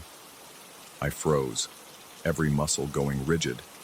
My pulse throbbed in my ears, and the dryness in my mouth made me gulp. My eyes darted around the basement from corner to corner, seeking any movement in the dark. The overhead light flickered, and my breath got shallow. Moments later, a small ring of metal keys which I had hung on a hook slipped to the floor with a sharp clang. The sudden noise made my heart lurch into my throat. It was such a simple event, keys falling, but in the charged atmosphere of that basement, it felt like the final straw. My skin felt prickly, sweat trickled down my neck, and I realized I was trembling. As the final echo of that metallic clang dissipated, I could have sworn I heard something else, something like a breath or a low hiss. It was too faint to be sure if I wasn't just imagining it. That alone was enough to send my panic into overdrive. My rational mind insisted it was all coincidence. An unsteady shelf, a loose hook, an overactive imagination. But fear flooded my body, pounding in my chest. I didn't even bother to pick up those keys. I dropped everything, turned, and bolted for the stairs. My hands shook so badly I fumbled twice with the doorknob at the top before managing to fling it open. Then I rushed out, slammed the door behind me, and found myself panting in the hallway, sweat cooling on my forehead despite the warmth of the night. I stood there, listening, half expecting to hear footsteps or something heavier following me. There was only silence. That night, I couldn't bring myself to go back down. In fact, I avoided it altogether for days, maybe weeks. I lost track because I forced my mind to push that unsettling memory away, but the basement refused to let me forget. Subtle reminders began cropping up at odd hours. Late at night, when I was trying to sleep, I'd hear a gentle tap, tap, tap coming from behind the basement door. Sometimes it was so soft, I convinced myself it was just the house settling. But other times, it came with a distinct rhythm, like knuckles rapping on wood. My heart would skip a beat, sweat would break out on my palms, and I'd lie there, wide-eyed, staring at the door as if it might burst open at any moment. I told myself I was being silly. I'd think about how I used to scoff at ghost stories and people who claimed to sense presences in the dark. I was practical, grounded in reality. Yet every time I woke up in the dead of night to those knocks, my body betrayed me. I couldn't slow my breathing. I felt my own pulse thudding in my temples. A sour taste of dread filled my mouth, and more than once I imagined the door handle rattling. I never worked up the nerve to check. Something in me insisted that if I opened that door at 3 in the morning, I'd see something that would unravel my sanity. The worst was how the paranoia leaked into my everyday life. Even during the day, I found myself glancing over my shoulder when I walked past a mirror, worried I might catch a glimpse of something behind me. The house felt colder. The walls seemed to press in on me. I stopped sleeping well, plagued by nightmares that blended the basement with strange shapes creeping in the darkness. My hands would tremble while making coffee in the morning, and more than once, I spilled half the mug on the floor. I kept telling myself it was just stress, that everything would be fine if I focused on more mundane tasks, yet a persistent tension coiled in my chest, a quiet voice warning that the basement was more than just a storage space now. It was infected with a presence I had invited.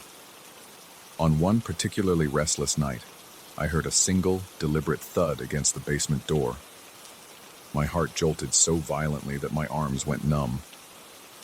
I lay in bed paralyzed, uncertain if I'd truly heard it or if my mind had conjured it from half sleep. Then another thud came, heavier and slower.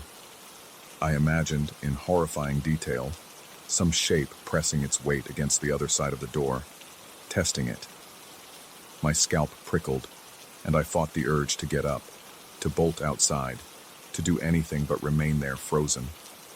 Sweat gathered at my temples, trickled down the sides of my face, and I realized I was gripping my sheets so tightly my knuckles ached. In the morning, I tried to muster the courage to at least check the basement door for any signs of damage. My heartbeat refused to settle, and my mouth was desert dry. I stood at the threshold, hand hovering near the doorknob, expecting it to jolt under my fingers. The door looked the same, no scratches or dents. But when I finally opened it, I noticed a stale odor drifting up, more pungent than before. It was a combination of damp concrete, rust, and something else, a musty, almost earthy smell that made my stomach churn. The darkness stretched below, and the bottom of the stairs was consumed by shadow. Even with the overhead light switched on, the gloom felt thicker, as if the basement swallowed most of the illumination before it reached the floor. I couldn't bring myself to go any farther than the first step. My entire body tensed with each breath, and my knees felt weak. I closed the door again, promising myself that I'd only go down there once I felt braver, though I suspected that moment might never come. Still, life had to go on, at least on the surface. I tried to keep up with work and daily errands. I avoided mentioning the situation to anyone, though a colleague asked once if I was feeling okay, noticing the dark circles under my eyes. I mumbled an excuse about not sleeping well, about having too much on my mind. Inside, I felt the slow gnawing of fear that had become my constant companion. Even mundane moments felt charged. I'd jump at the sound of a drawer closing too hard or the hum of the refrigerator at night. My shadow on the walls took on menacing shapes in my peripheral vision. My mind began to distort ordinary sights and sounds, weaving them into a tapestry of dread. Eventually, curiosity or desperation got the better of me. I decided I couldn't let myself be ruled by an empty basement. One weekend afternoon, determined not to be a prisoner in my own house, I steeled myself to go down there. The sunlight streaming through the living room windows did bolster my courage slightly. I told myself that daylight would keep anything at bay, that it was probably all in my head anyway. I armed myself with a flashlight even though the basement had an overhead bulb, and stepped onto the creaking wooden stairs. Each step felt like a betrayal of my own instincts. My throat tightened, and the flashlight shook in my clammy grip. At first, all seemed quiet. The glow from the bare light bulb overhead cast long, distorted shadows across the walls. My dusty shelves stood silent, the clutter on them appearing unremarkable, but my pulse hammered mercilessly in my chest, and the sweat beaded on my brow. As I moved deeper into the basement, I caught a glimpse of movement at the edge of my vision. Something black and indistinct darted behind a shelf in the corner. I nearly dropped the flashlight, my breath hitching in my lungs. Stepping closer, I tried to see if there was anything there, a rodent perhaps, or just my imagination. All I could make out was the rough concrete wall and some stacked boxes, but the air felt colder around me, pressing against my skin as if it had weight. I tried to calm myself by organizing a few tools, wiping down some surfaces. Yet every so often, I heard faint rustling sounds. Sometimes they seemed to come from the far side of the room, other times from directly behind me. My head whipped around more times than I care to admit, and each time, I found nothing but empty corners. My breathing grew labored, and my vision blurred at the edges with the adrenaline coursing through my veins. I was on the verge of bolting back upstairs when a soft vibration rocked the shelves again. It wasn't violent, more like a pulse that resonated in the concrete floor. My stomach lurched, and the flashlight beam swayed wildly with my trembling hand. A quiet, scraping sound reached my ears. It came from near the foundation, low to the ground, as though something was clawing the concrete from the other side. I felt my insides twist into knots. My mind raced with all sorts of explanations, pipes expanding, wind through a crack in the wall, maybe an animal scratching. But the noise had a deliberate rhythm, a kind of slow, deliberate scrape, pause, scrape. My vision swam, and I nearly lost my balance. For a moment I questioned my grip on reality. Was I losing my mind? Or was there truly something in this basement? That creeping sense of doom became overwhelming. My limbs were shaking so hard that I couldn't keep my flashlight steady. I imagined something monstrous on the other side of that wall, dragging its nails along the concrete, waiting for an invitation or a moment of weakness to break through. It was pure insanity, yet it felt more real than anything I'd ever experienced. Unable to endure another moment in that oppressive atmosphere, I stumbled toward the stairs, tripping on the last step and smacking my knee against the edge of a box. Pain flared, but it barely registered through my panic. I lunged for the door, slammed it shut behind me, and pressed my ear against the wood. My chest felt tight, and I sucked in air with audible gasps. I heard only my own pounding heartbeat, but I couldn't shake the certainty that, if I lingered even a second longer, I'd feel something on the other side pressing back. From that day on, the sound of knocks, thuds, and subtle vibrations grew more frequent. Even if they were faint, my ears caught them like nails on a chalkboard. Each event chipped away at my composure, driving me to the edge of paranoia. I began to suspect that some entity had indeed responded to my careless mockery. Maybe not a tangible ghost or demon, but a presence conjured by my own mind. Either way, it was powerful enough to invade my thoughts, twist my perceptions, and rattle the foundations of my sanity. The days blurred together in a haze of anxiety. I wondered if I should move out, hire someone to seal the basement, or consult a paranormal investigator, though the idea of explaining all this to a stranger made my stomach knot with embarrassment. Meanwhile, the nights were the worst. I stayed in my bedroom, lights on, straining to hear even the smallest sound. My body was always tense, ready to flee at any sign of movement. Sometimes I thought about how ridiculous this was, letting a basement reduce me to such a fearful state. But the dread was no less real. Finally, I reached a breaking point.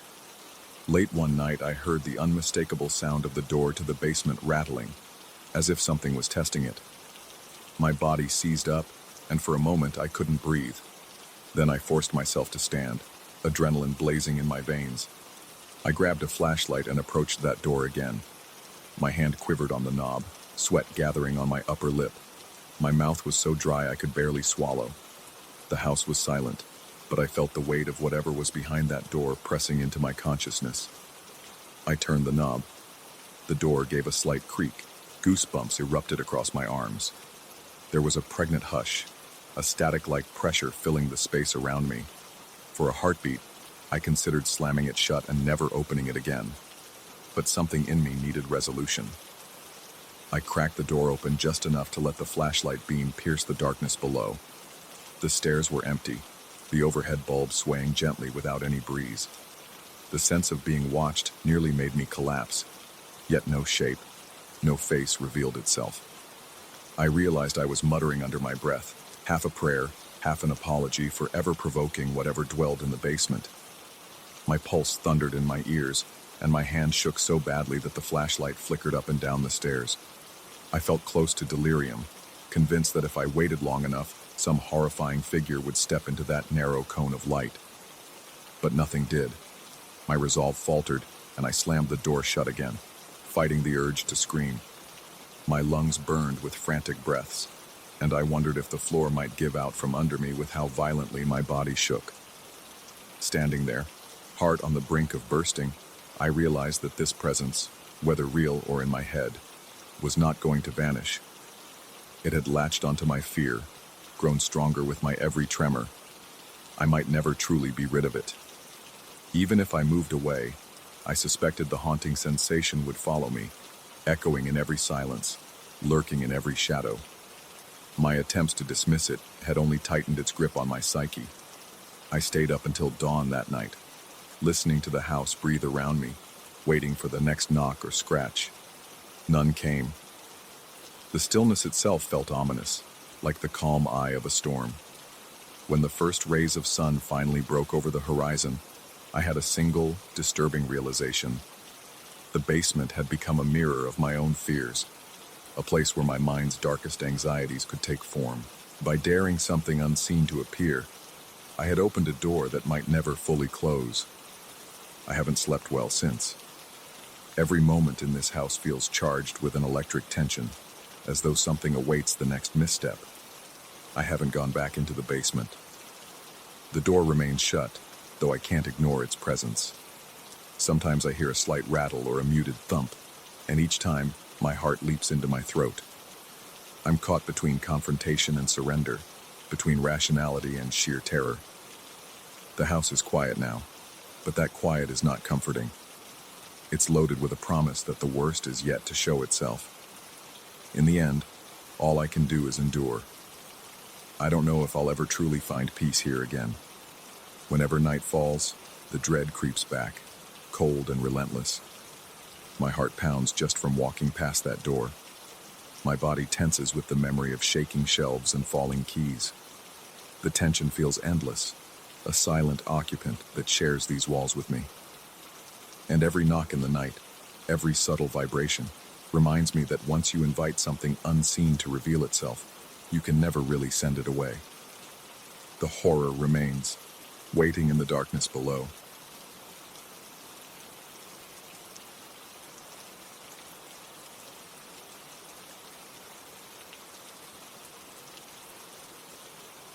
Knew something was off the moment I first stepped into that corridor.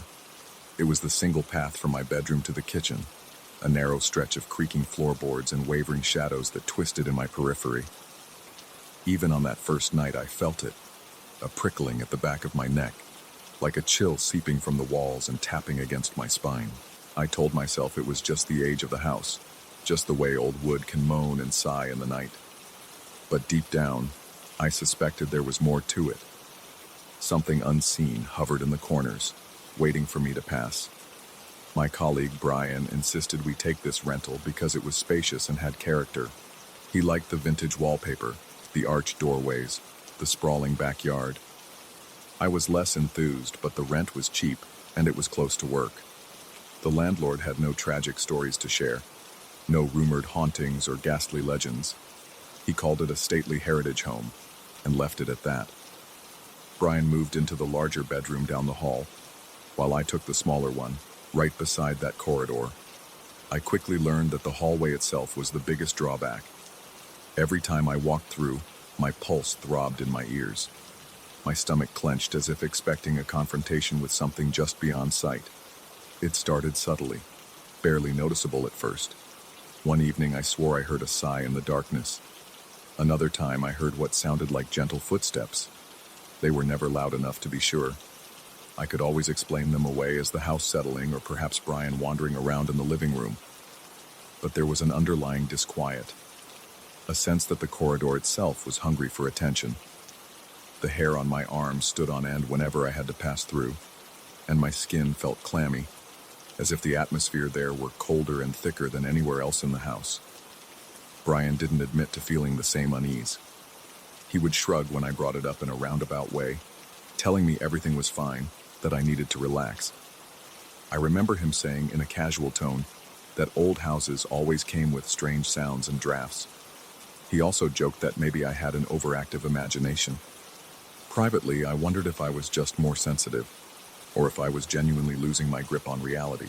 Even when I tried to brush off my concerns, the next trip down that corridor would reignite all my fears. My teeth would clench involuntarily, and the weight in my chest felt like a block of ice pressing against my ribs. As weeks went on, the experiences intensified. It wasn't just the sounds anymore. I started noticing shapes in my peripheral vision, something dark and still, just standing there at the edge of the light, always gone when I turned my head. Sometimes it looked like a figure about my height, a smudge of shadow that felt profoundly wrong. Other times, I sensed a presence looming behind me. My heart would pound so hard I could hardly breathe. My palms became slick with sweat, and I had to fight the urge to bolt for the kitchen or retreat to my room. The corridor was merciless, demanding attention even when I tried to ignore it. One night, after finishing a late shift, I returned to the house exhausted, eager for a quick meal before collapsing into bed. Brian's door was closed, but a faint glow leaked from beneath it. He was likely still awake. The rest of the house was dark and silent, except for the incessant groaning of the old pipes. As I crossed the threshold into the corridor, I felt an immediate drop in temperature. My breath came out in short, tense puffs, each exhalation sharpening my senses to a razor's edge. There was a tremor in my arms, as though my body was warning me to stay away. Yet I forced myself to move forward. Halfway through the corridor, I heard a definitive step behind me, a single, deliberate press of wood underfoot. I froze, my pulse throbbing in my temples. The entire corridor felt more confined, like the walls were leaning in. Slowly, I turned my head, expecting to see Brian or maybe my own shadow cast strangely. But there was only darkness. A cold, uncanny emptiness that made my stomach twist in knots. I stood there, unable to blink, until a second footstep echoed. It was close, uncomfortably close, and the air around me grew thick with dread. My lungs burned as I forced myself to breathe. That moment stretched on, taut as a wire about to snap. I felt my knees threaten to buckle, yet some primal instinct commanded me to run. I bolted for the kitchen, nearly crashing into the fridge. My heart hammered like a wild drum, and my fingers fumbled to switch on the overhead light. Even in the fluorescent brightness, my chest was tight. I steadied myself against the counter, swallowing past a desert-dry throat. I was convinced something was still behind me, lingering in the corridor, craving my fear. Over time, the house itself started to feel like a trap. Doors would creak when no one was there, windows would rattle even on windless nights, and the corridor, always that corridor, seemed alive. I began avoiding midnight snacks or any late-night trips through that space. If I needed water, I would wait until morning. My sleep became restless, haunted by half-formed nightmares of something whispering in my ear, something pressing on my chest. When morning came, I was greeted by an oppressive fatigue that followed me throughout the day, making it hard to focus at work. Brian seemed oblivious, or he pretended to be, brushing off my concerns with a dismissive laugh or a pat on my shoulder whenever I tried to voice them. My paranoia grew. I started to question my own sanity. Was I conjuring these horrors in my mind? Perhaps my stress levels were too high, or maybe I was experiencing some form of mild hallucination. But the sensations were too real. The goosebumps that crawled up my arms were all too physical, and the racing of my heart felt genuine. Every single time I approached that corridor, I could sense something anticipating me, as though it had learned the rhythm of my life in the house and waited for me to cross its path. One evening, after wrestling with my thoughts, I decided to test myself. I sat at the edge of my bed, watching the corridor through a narrow gap in the door. I wanted to prove that there was nothing there, that the illusions only materialized when my mind was tense. But as I stared into the gloom, I detected movement, a fleeting shift in the darkness, as though the shadows congealed for an instant and then separated. My heart slammed against my ribs, and a tingle of electricity coursed through my limbs. The corridor looked different in that moment, more distorted, as though the floor stretched longer than usual and the walls loomed closer. I nearly called out to Brian but stopped, recalling how little help it had been before. Instead, I closed my door, locked it, and slumped to the floor, trembling. My skin was clammy with sweat, and my lungs felt tight. A pang of nausea gripped my gut. I kept hearing the memory of that faint sigh and the soft thump of phantom footsteps. It was impossible to rest. When I finally crawled into bed, exhaustion weighed me down, yet fear kept my eyes wide open. The corridor became the epicenter of my anxiety, an ever-present reminder of something intangible, but undeniable.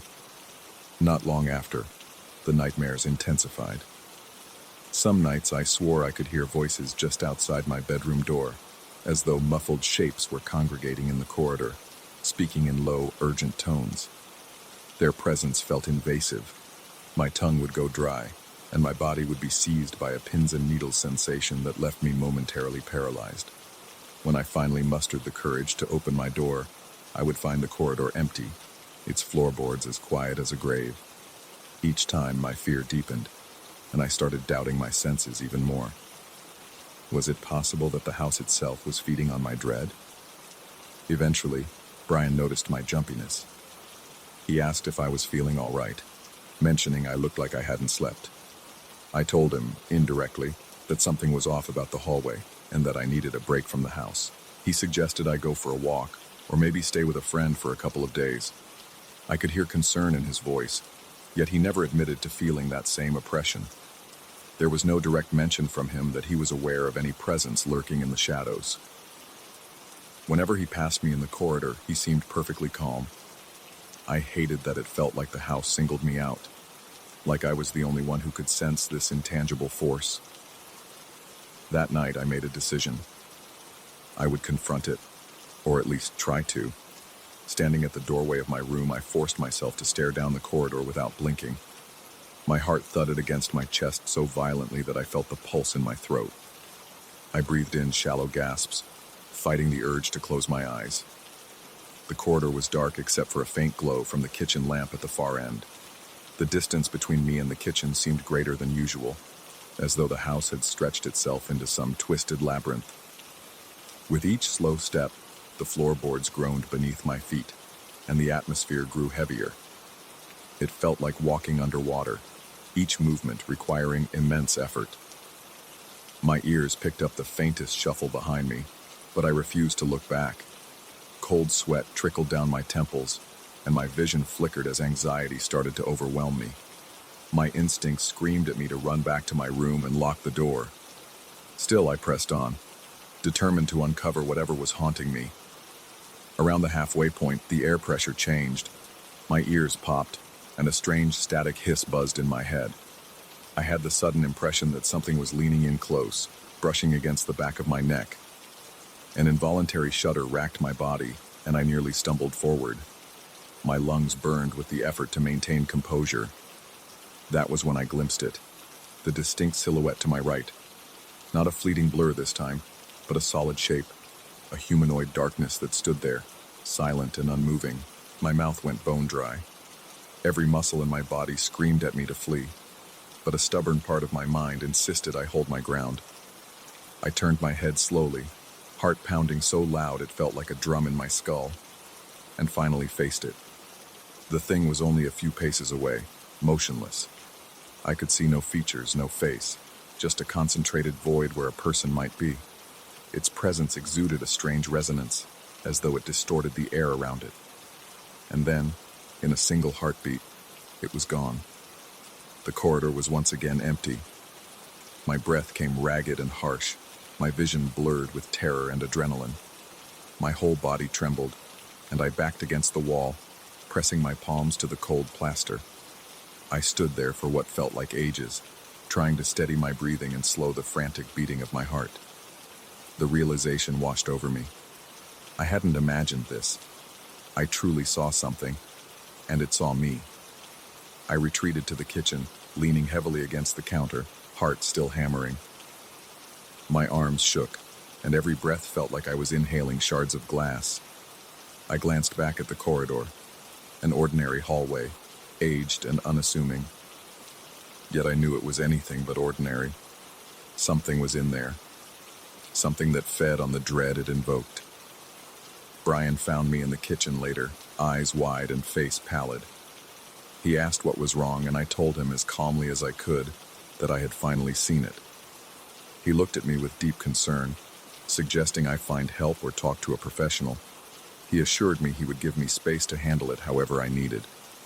Part of me sensed pity in his tone, as if he thought my grip on reality was slipping. I couldn't bring myself to argue. Maybe I was losing it.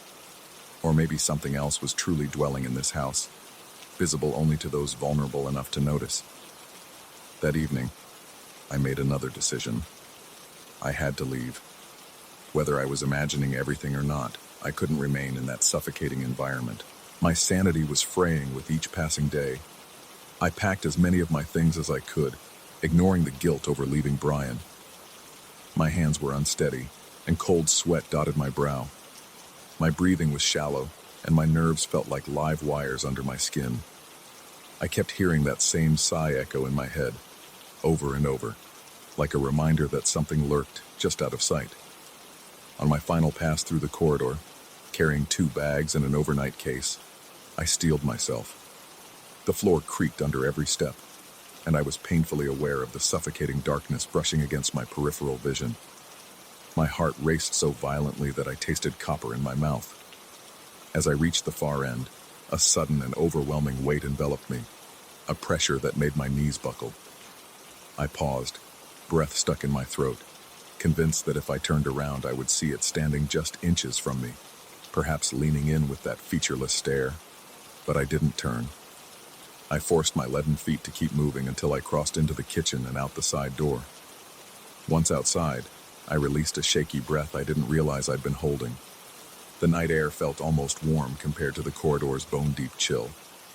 My heart still pounded painfully, and my body was coated in a clammy sweat, but I felt a liberation, however brief. There was an eerie sense of being watched through the windows, as though whatever was in the house might be peering at me from behind the curtains. I refused to look back. I got into my car, cranked the ignition, and drove off with my hands gripping the steering wheel so tightly my knuckles turned white. I wish I could say that I found a neat conclusion or a rational explanation. But the truth is, I still feel haunted by that corridor, even now. My mind wanders to it in the dead of night, replaying the footsteps, the sigh, the silhouette. My dreams bleed with images of walls closing in, of a darkness that stands just behind my shoulder. That old house remains as it was, unremarkable to most observers, yet teeming with a presence I cannot deny. And part of me wonders if it's out there, waiting patiently for someone else to notice its quiet call in the darkness. When the wind blows late at night, I almost hear that sigh again, beckoning me to remember what I left behind, and to fear that it might one day find me again.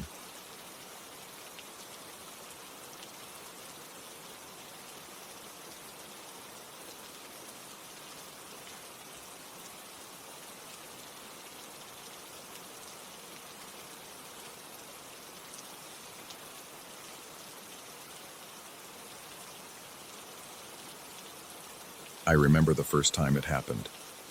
The office lights were blazing fluorescent. The LED indicators on the servers glowed steady and calm, and the hum of modern technology filled the room with an oddly soothing undertone. It was the kind of environment that usually reassured me. No dark corners, no flickering shadows, just the well-ordered hum of expensive machines. But that morning, the day everything shifted, I felt an inexplicable tightness in my chest the moment I entered. Something about the air felt heavy, thick as if charged with a subtle yet palpable energy. My heart began to pound, a quiet but insistent drum, and I couldn't explain why. There was no visible threat. Nonetheless, my mouth went dry, and a queasy anxiety bloomed low in my stomach. I work, still do, though I question that choice sometimes, in an advanced tech firm. The main office is a large open space with rows of workstations, all of them outfitted with multiple monitors, high-powered desktops, and a tangle of wires snaking under each desk. Floor-to-ceiling windows let in plenty of sunlight, and overhead, bright LED panels keep everything illuminated day and night. Adjacent to this open area is the server room, my domain, a secure, climate-controlled chamber filled with racks of state-of-the-art hardware. Normally, I find comfort in the whir of cooling fans and the rhythmic blinking of status lights. It was a predictable routine, the kind of environment where logic and data were supposed to prevail. Yet, there was something subtly wrong that morning. As I walked toward the server room, I felt an odd static prickle on my arms, making the hairs stand up. At first, I chalked it up to some weird change in humidity, or maybe new hardware giving off an unfamiliar frequency. But deep inside, I had an unsettling sense that something else was going on. It was as if the technology around me was listening, or alive, in a way I didn't understand. That feeling made my skin clammy, and my breath came in shallow gulps. I tried to calm myself, reminding myself that this was a place of science, not superstition. Things escalated later that day. I overheard a couple of colleagues in the break area discussing the upcoming Halloween season.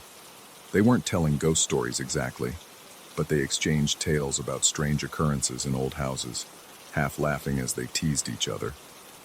A moment later, I heard a shrill beep. One of the servers had rebooted without warning.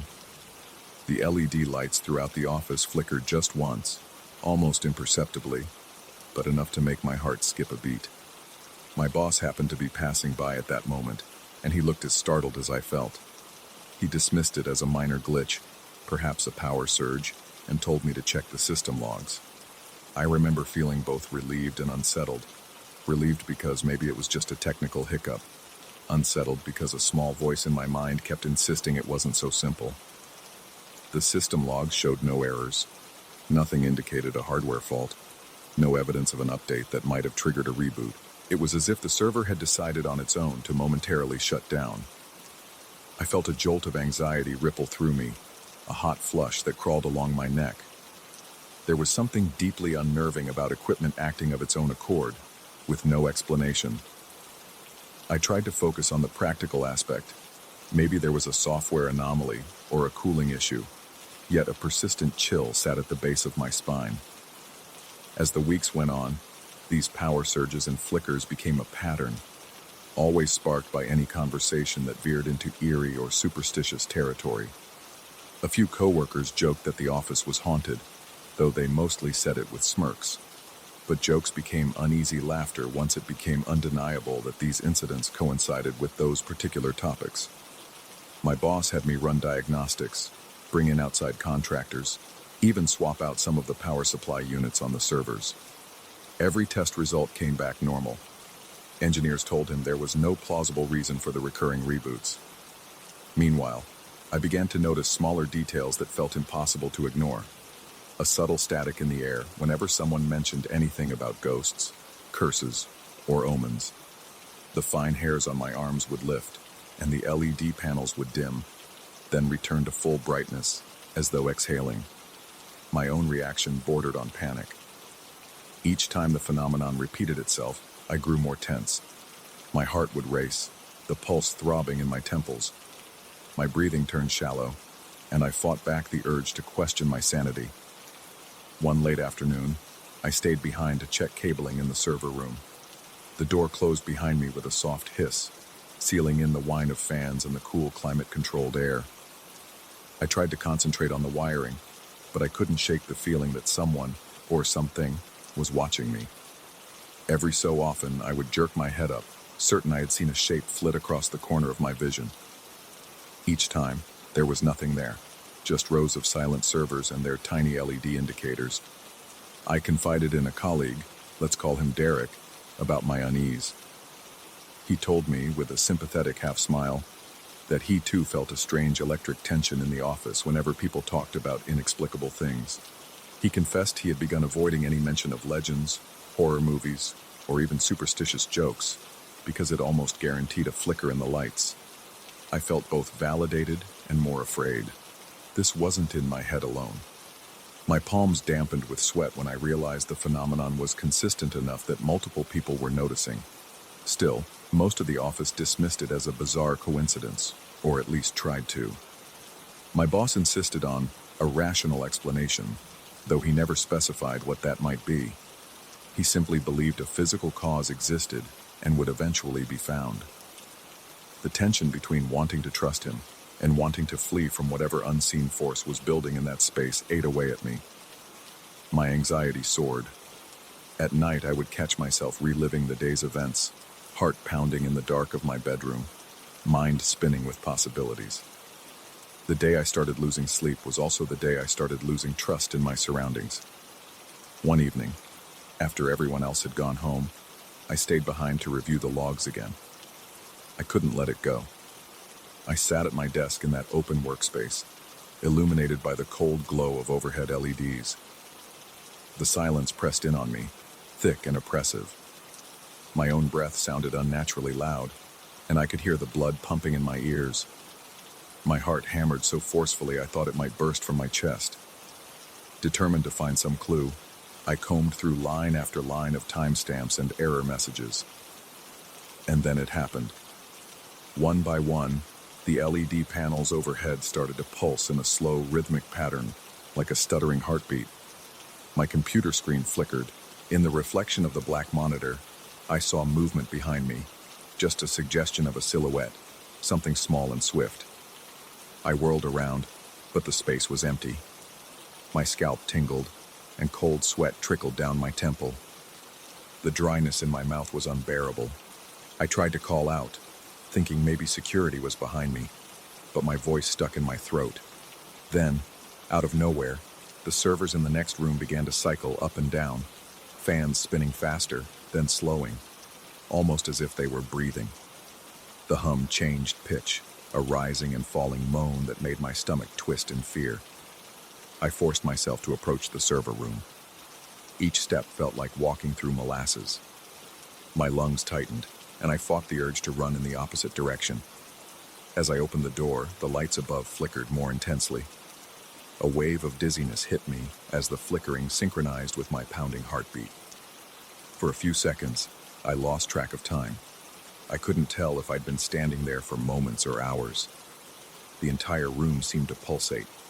I felt certain I was on the verge of some horrifying revelation, like the veil of normality was about to be ripped away. But then, just as abruptly, everything stabilized. The lights returned to their steady glow, the server fans whirred back to their regular drone. My chest heaved with panicked breaths, and I realized I was soaked in sweat. The next day, I told my boss the basics of what I'd seen. He looked concerned, but still insisted there had to be a rational explanation. Maybe I was under stress or experienced a momentary hallucination brought on by working late. My mind reeled. I had always been logical. I had never believed in poltergeists or psychic fields or anything that couldn't be explained by science. Now, I was caught between wanting to believe him and the terrifying sense that something intangible had taken root in our office. Over the following weeks, my mental state deteriorated. I began to doubt my own senses. I would be typing an email, and my peripheral vision would catch fleeting shapes near the servers. My neck would prickle as if someone stood right behind me. I started to notice a faint buzzing in my headphones, like whispers layered beneath the standard office noises. During a routine check, I tried to monitor the electromagnetic levels in the server room, wondering if some abnormal interference was at play. The readings jumped sporadically whenever I so much as thought about the flickers. I couldn't even mention them out loud without the needle spiking. This link between thought and phenomenon was terrifying, like whatever was causing the disturbances could read my fear. My breathing turned ragged just at the idea. Paranoia set in. Each morning, I dreaded entering the building. My chest would tighten the moment I crossed the threshold, and the smell of burnt electronics would haunt me, even if no one else noticed it. Simple tasks became burdensome because I was always on edge, anticipating another flicker, another glitch. I avoided talking about anything even remotely superstitious, but it didn't matter. The tension in the air had matured into a constant, oppressive weight. Coworkers began to notice that I looked pale and jumpy. Some quietly asked if I was all right, but I could see the uncertainty in their eyes, as though they suspected I might be unraveling. Sometimes I felt surges of anger or desperation, and the lights would respond with a brief blink, as if the entire system was acknowledging my distress. At those moments, I could hardly breathe. It became impossible to separate my fear from the swirling undercurrent of energy that seemed to saturate every device in the office.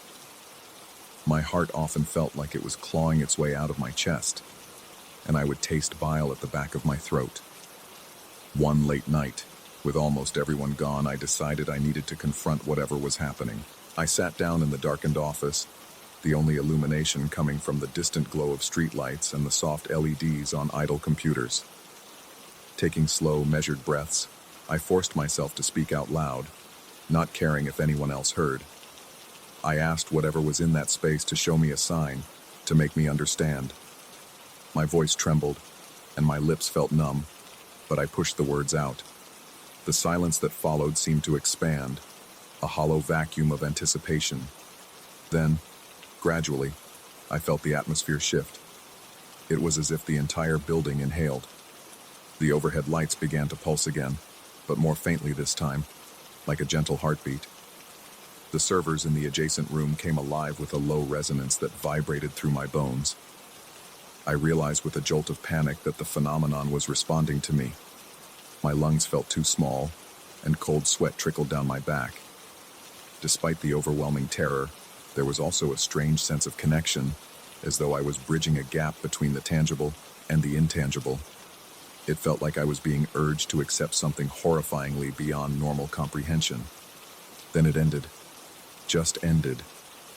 The lights returned to normal and the servers quieted to their usual operational hum. My entire body shook, and I almost collapsed. There was no definitive answer, no clear message, just this impression that the entity, or force, or whatever it was, had acknowledged me. I stood there trembling, uncertain whether this was more horrifying or more reassuring. The next day I told my boss that I had a solution. I would do my best to ignore the phenomenon and ensure no one in the office discussed anything related to horror, superstition, or paranormal events. He seemed taken aback but didn't argue. There was an unspoken pact among some of us to avoid all mention of those subjects. For a time, the flickers subsided. The reboots became less frequent, but the tension never really disappeared. It was like living with a coiled snake under the floorboards. Maybe it wouldn't strike if we tiptoed around it, but we all sensed it was still there. My sanity remained fragile. On the surface, I appeared functional, doing my tasks and assisting colleagues. Internally, I was a trembling mess of nerves and paranoia, always expecting the next surge of energy. The slight crackle of static from a monitor or an unexpected beep from a server could send my heart into a frenzy. My nights were plagued by insomnia, replaying every glitch in my mind, questioning if I was the cause or the victim. My body constantly ached from the tension. My mouth stayed perpetually parched, as if I could never quench a deeper thirst, some primal need for security that was no longer attainable. Over time, I realized I couldn't stay in this suspended state of vigilance forever. Something had to give. I began planning to take a leave of absence, hoping that distance might loosen the invisible grip that office held on me. I wasn't sure if physically leaving would help, but I felt I had to try. Before finalizing that plan, I decided to check the logs one last time to see if there was any definitive proof of an external force. When I did, I noticed a pattern I had missed before. Each event was time-stamped exactly after someone mentioned fear or superstition. The correlation was absolute, down to the second. It wasn't just random. It was synchronizing with our words. That knowledge made me feel both validated and deeply afraid. On my last evening in the building before my planned leave, I walked through the office alone, pausing to listen to the faint hum of electronics and the subdued hum of the air conditioner. The overhead lights glowed softly. My chest felt tight, but this time, I also felt a ripple of determination under my fear. I approached the server room, placing a hand on the door. The metal was cold to the touch, but a weird warmth pulsed beneath my palm, like a hidden current. I whispered an internal farewell, acknowledging whatever presence lurked there. My heart pounded, but I felt a sliver of resolve. Sometimes acceptance is the only way to lessen the terror of the unknown. That was 2 weeks ago, and I'm still trying to process what happened. I haven't returned to the office yet.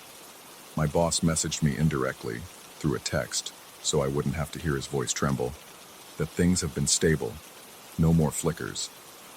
He said the place feels oddly subdued, as if an electrical weight lifted. Part of me wonders if my own presence was fueling it, feeding that intangible force with my mounting anxiety. Part of me worries that eventually I'll have to go back, and everything will start again. The thought of stepping inside that building makes my stomach lurch. I keep replaying the final moments, that charged silence before I left, when it felt like the entire space was holding its breath. I can't shake the idea that it was letting me go rather than me escaping it. Sometimes, late at night, I swear I sense static in the air at home, or see a light flicker momentarily in my peripheral vision. It makes my heartbeat thunder in my ears. Every nerve in my body braces for the possibility that I brought something home with me. I haven't found a neat explanation. No official diagnosis. No scientific justification. All I know is that the office's environment became a mirror of our fears. It thrived on them, in its own silent, pulsing way. Whether it's truly gone or simply biding its time, I can't say.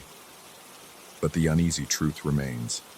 Some things respond to our minds and our deepest dreads in ways logic can't untangle. And that is perhaps the most terrifying realization of all, that sometimes, the more we question, the darker the shadows become.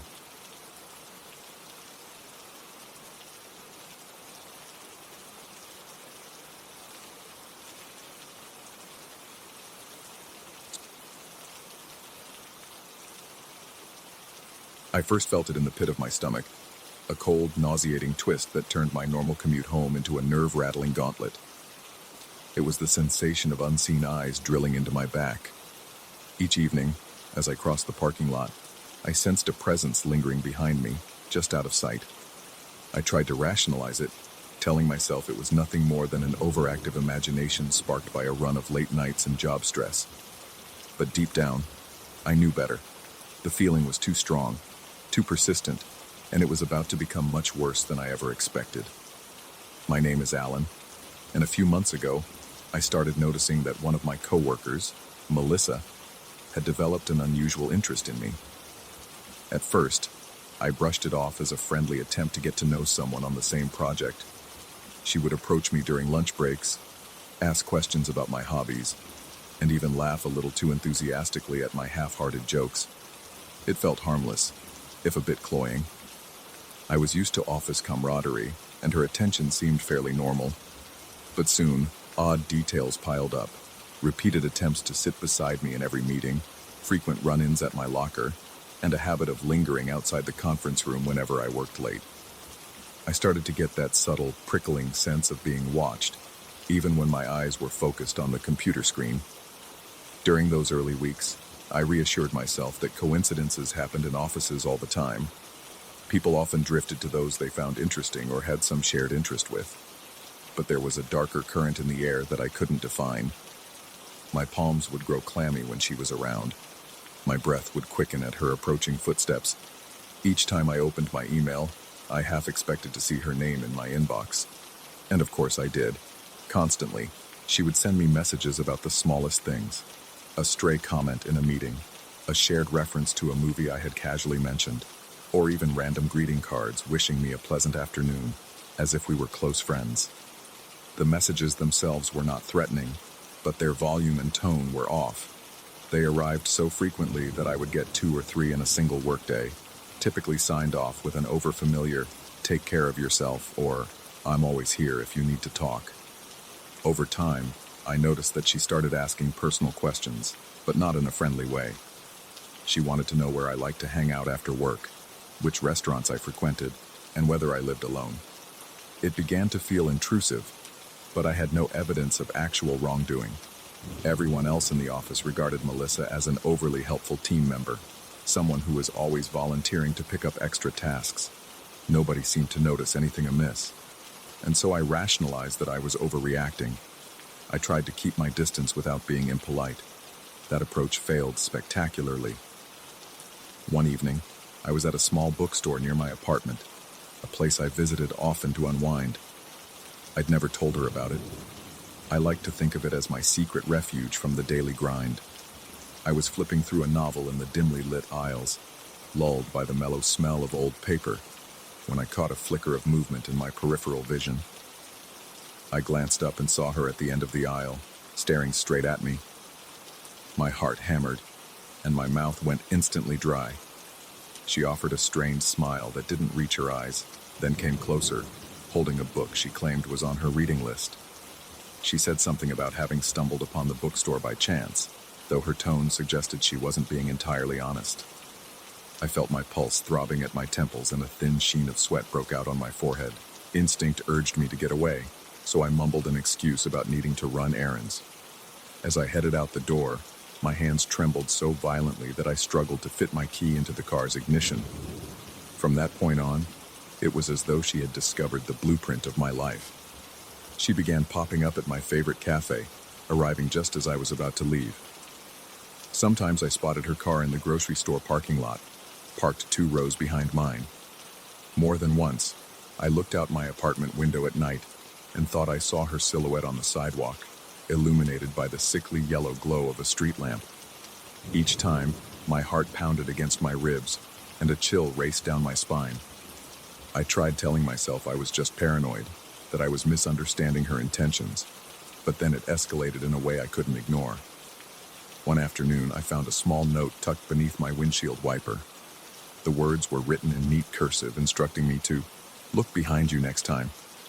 My entire body tensed as if an icy hand had clamped onto my neck. Though the message was short, it radiated a creepy possessiveness, like she was daring me to acknowledge her constant surveillance. Soon more of these notes began appearing, always brief but undeniably unnerving. I saw you leave late last night. You never answer my emails quickly. I know you're reading this. Each discovery brought a fresh spike of dread, and my stomach knotted at the thought of how she always seemed one step ahead, perfectly aware of my daily routines. Around that time, I also realized she had photos of me that I had never sent her.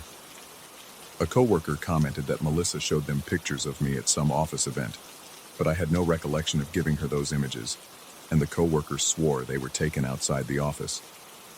I checked my phone, thinking maybe I had posted something on social media, but these were candid shots. Grainy images of me at my apartment building, inside the bookstore, and even sitting alone in my car. The angles were bizarre, as though captured from behind half-closed doors or across dimly lit streets. My breathing shallowed, and my palms grew clammy at the realization that she was cataloging my private moments. I tried to confront her indirectly by hinting to a mutual colleague that I was uncomfortable. The colleague assured me that Melissa was just being friendly and maybe needed some reassurance or kindness. But kindness was the last thing on my mind. Every time I felt her presence, a surge of fear flared in my chest, leaving me shakier than before. My concentration at work began to deteriorate. When I typed emails, my fingers sometimes shook, causing me to hit the wrong keys. My nights became restless, filled with half-waking nightmares of hearing footsteps outside my door. One night, I was sure I heard soft knocking on my apartment walls. It was past midnight, and the quiet hum of my refrigerator was the only background noise. Then came a faint, rhythmic tap. My heart seized in my chest, and I swallowed the rising panic. I forced myself to check my windows and door, adrenaline pounding in my ears. I didn't see her, but I couldn't shake the feeling that she was somewhere close, watching. My breath came in fast bursts, and my skin felt clammy. I remember standing in the center of my living room, with the lights turned off, feeling as if my own home had turned into a hostile territory. In the darkness, every shape seemed menacing. I imagined her lurking in the shadows, waiting to step forward and claim me for her dark obsession. Strange things began to happen at the office, too. Several times I would come back to my desk after a meeting and find my chair repositioned, or my computer screen left on some random file I hadn't opened. My coworkers barely noticed my unease, shrugging it off when I mentioned it, but each instance cranked my anxiety a notch higher. I started to doubt my own senses. Had I left the chair in a slightly different position? Maybe I opened that file by accident? This creeping self-doubt made me question every thought that crossed my mind. Soon I couldn't tell if the illusions were real or just fabrications of my own paranoia. Lights in my apartment flickered at odd times. Doors seemed to creak open on their own.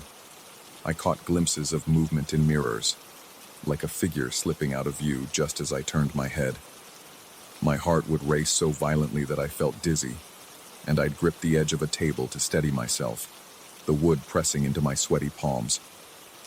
The more I tried to ignore these sensations, the more pronounced they became. It was as if a parasite had crawled into my mind, warping every shadow into a potential threat. One weekend I tried to escape. I drove to a nature trail a few towns away, believing I could calm my nerves in the fresh air and distance myself from whatever was happening. For the first few minutes, it worked. The gentle rustle of leaves, the sunlight filtering through the branches. Everything seemed tranquil. Then I heard it, a twig snapping behind me. My pulse raced and cold sweat formed on my temples. I froze, listening. Another soft crack. I spun around to see a figure vanish behind a tree. My chest felt like it was being crushed by an invisible vice. I rushed back to my car and my foot pressed so hard on the gas pedal that I almost sped off the dirt road. Even out here, I realized I couldn't escape her presence. The fear had followed me. When I returned to my apartment, there was a note taped to my door, longer than the previous ones. It demanded that I meet her at a small cafe that evening. It threatened to share certain private photos with coworkers if I refused. My vision blurred for a moment, and I had to steady myself against the doorframe. My breathing was shallow, and my heart thudded in my chest so loudly I imagined it echoing in the hallway. This had crossed a line into blackmail, and I felt dread creeping up my spine. My mind raced with questions. How far would she go? Would she break in while I was gone? Was she capable of actual violence? I knew I couldn't handle this alone.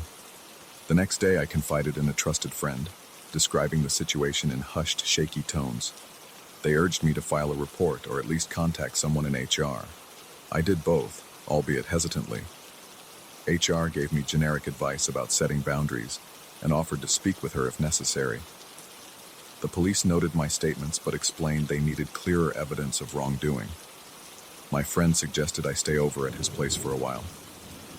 I agreed, stuffing the most important belongings into a duffel bag and leaving my own apartment in a hurry. For a week, I slept in my friend's cramped guest room, every night jolting awake to the slightest noise. Even there, I had nightmares about her standing at the foot of the bed, her figure silhouetted in the flickering streetlight, whispering my name. My friend said I sometimes woke him up with frantic shouts, though I had no memory of doing so. I was on high alert, and the anxiety was eating away at my sanity. I tried to maintain my routine, going to work and checking in with HR, but the idea of seeing Melissa by the water cooler, or worse, alone in the hallway, made my heart pound uncontrollably.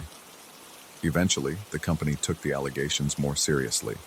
She was asked to avoid direct contact with me unless absolutely necessary for work. For a short while, things seemed to calm down, but the tension in the air was still thick, an electrical buzz that set my nerves on edge. Every time I walked past a corridor, I couldn't help but glance over my shoulder. Every ring of my phone filled me with dread. On one particular evening, I stayed late to finish a deadline. The entire office floor was nearly deserted, illuminated by cold fluorescent lights that left large swaths in half shadow. My eyes itched from hours staring at the screen, and the thick silence was interrupted only by the hum of the air conditioning. I sensed a presence behind me, so distinct that the hairs on my neck stood on end. I spun around, half expecting her to be there. Nothing. A wave of relief trickled through me, leaving my muscles slack and trembling. But then, behind the partition, I caught movement. I heard a soft shuffle, like a shoe scraping against the carpet. My pulse spiked, and for a few seconds, I was too terrified to move. Gathering whatever courage I had left, I crept forward, every step as cautious as if I were crossing a minefield. As I rounded the partition, I saw a shape in the dim corner, someone crouching. My heart battered my ribs and I stifled a gasp. But before I could speak or do anything, the shape darted out of sight, disappearing into a corridor that led to the emergency exit. I stood there, uncertain whether to follow. My body felt paralyzed by fear, a cold sweat drenching the back of my shirt. I decided not to pursue. Instead, I packed up my laptop in a frantic rush. My hands shook so badly, it took 2 attempts to zip my bag. The entire time I expected to feel a hand clamping onto my shoulder. My breath rasped in my throat, and I could taste the metallic tang of panic. I left the office, practically sprinting to my car. Once inside, I locked the doors immediately, feeling my heartbeat throb in my ears. I sat there for a moment, drenched in adrenaline, scanning every window and shadow for any sign of movement. Then I started the engine and drove away. I decided that night I had to make a drastic change. I spoke with HR once more, contacted the authorities again, and, on the advice of a security consultant, began the process of transferring to another city office. My routine changed as well. I altered my driving routes, varied my supermarket runs, and stayed off social media altogether. Paranoia had become a constant companion, but slowly I felt a small measure of safety returning. After a few weeks of careful planning, I officially transferred out. I never saw Melissa again, at least not face to face. Yet, to this day, I'm haunted by a lingering sense that she never really let me go. Sometimes late at night, I hear a faint tapping on the walls of my new apartment, or I catch sight of a vaguely familiar figure in reflective surfaces. I feel that same oppressive presence in empty hallways, as though I'm still being watched. My heart leaps into my throat each time, my palms go slick with sweat, and I can't help but remember every horrifying moment of her fixation. The questions still gnaw at me. What was she truly capable of? Was it all an elaborate stalker's game? Or was there something more? Something beyond mere obsession? I wish I had a definitive ending to this story, but all I have is the uneasy truth. I managed to escape her immediate reach, but I never escaped the fear she planted in my mind. When I lock my door at night, I double-check it, triple-check it, convinced that if I let my guard down for even a moment, I'll find another note, or catch a silhouette drifting past my window. That sensation in the pit of my stomach, the cold twist of dread, it never fully went away. And the worst part is that sometimes, I'm not sure if I hear her footsteps in the hallway, or if it's just the echo of my own terror, following me wherever I go.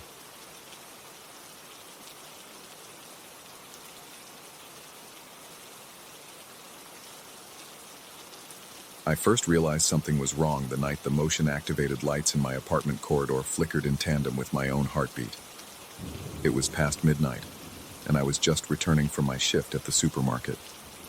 Those lights always turned on when I passed by, but that evening, they blinked and buzzed, creating a staccato effect that made me feel as though I was stepping into some dreadful stage performance. My chest tightened. The air felt thick. Even the silence around me seemed charged with a heavy, menacing energy. Something in me knew the darkness outside my door was no ordinary darkness. It felt watchful and oddly intimate. I remember unlocking my door with shaky hands, the key scraping against metal, sounding louder than it should have. And that was just the beginning of a long, unnerving experience that made me question every previously solid aspect of my existence.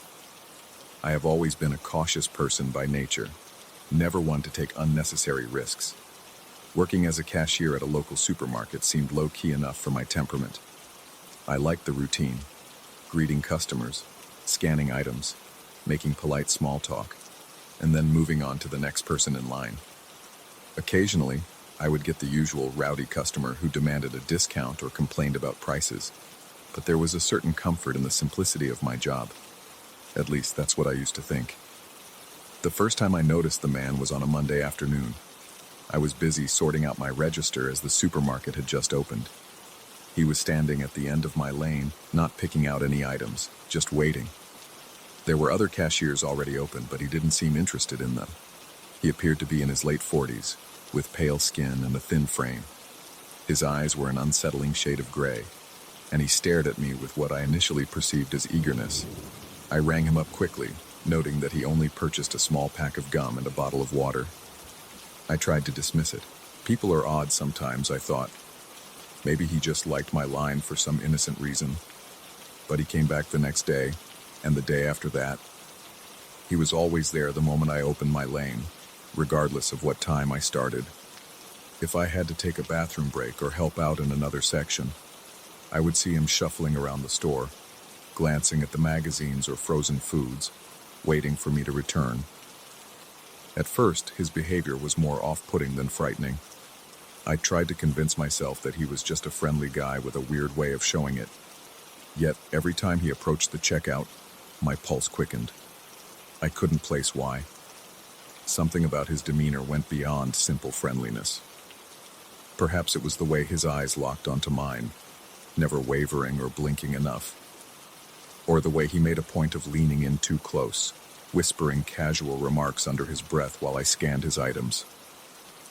He started asking questions about my day. That in itself wasn't alarming.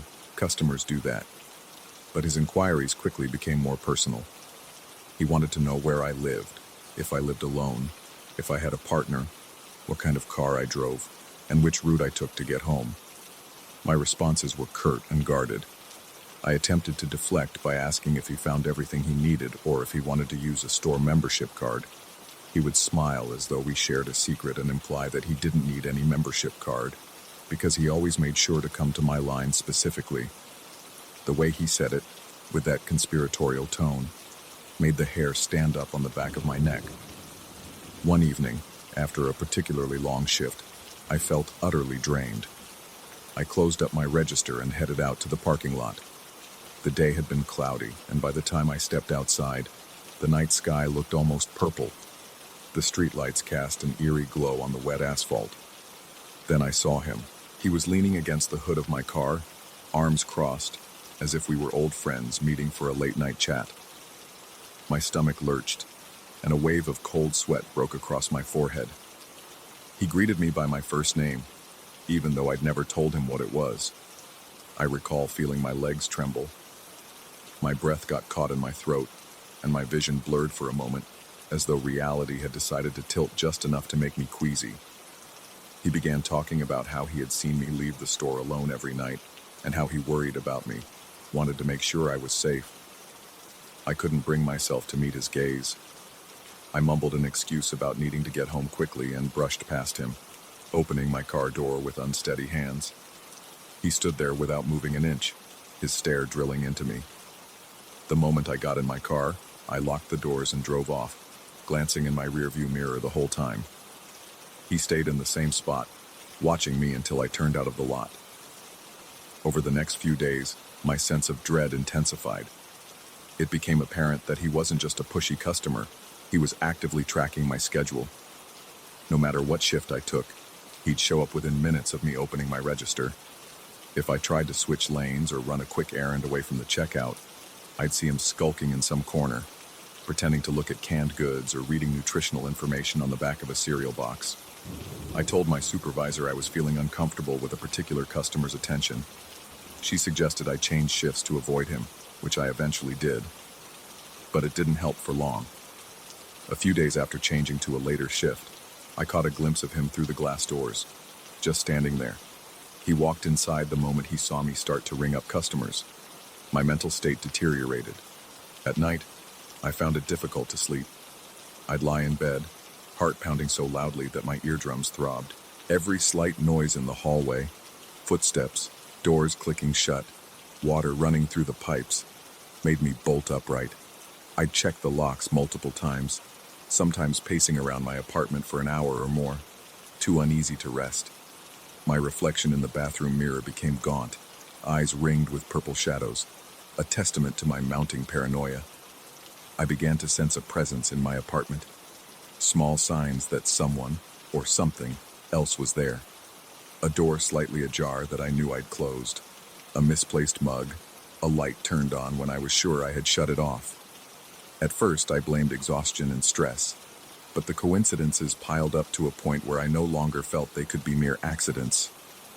One night, as I was drifting into a restless sleep, I heard a sound in the living room, like someone running a fingernail across the wall. My entire body locked with fear, my throat tightening as though an invisible rope was choking me. I told myself it was the building's pipes or the old wooden floors settling, but the sound repeated, almost methodical, reminding me of someone lightly tapping or scratching, just enough to be heard. I leaped out of bed, grabbed the flashlight from my nightstand, and forced myself to look around. Nothing was there. But that didn't comfort me. In fact, it made things worse. The emptiness of the room felt loaded with threat, as if something intangible hovered in the corners, watching and waiting. In the daylight, I tried to rationalize my fear. I told myself that the man was just a stalker, a run-of-the-mill creeper who had latched onto me for some inexplicable reason. Yet, as time went on, his presence seemed to grow beyond mere physical stalking. There were moments in the supermarket where I felt his gaze on me before I even spotted him. The edges of my vision would blur, and my chest would constrict. When I whipped my head around, I'd see him in an aisle, leaning to the side to peer at me, or standing behind a display shelf, always too far to speak, yet too close to ignore. Sometimes I caught faint reflections of him in shiny surfaces, windows, mirrors, even the metal backing on the inside of the candy racks at the store. It became a twisted game of hide and seek, and I never felt I was the one seeking. Instead, I was perpetually aware of being the sought. My boss told me to remain vigilant and not to engage. I considered going to the police, but I couldn't pinpoint anything overtly illegal. He hadn't threatened me verbally. He just existed in my space constantly. That in itself was terrifying enough to feel like a threat, but I worried the authorities would brush me off as paranoid. One particularly rainy evening, I stayed late to restock shelves. The thunder outside echoed through the store, and the fluorescent lights overhead flickered now and then, which only amplified my anxiety.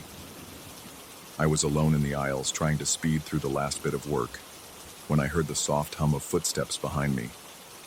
My body responded with a jolt. Racing heart, clammy palms, a sharp intake of breath.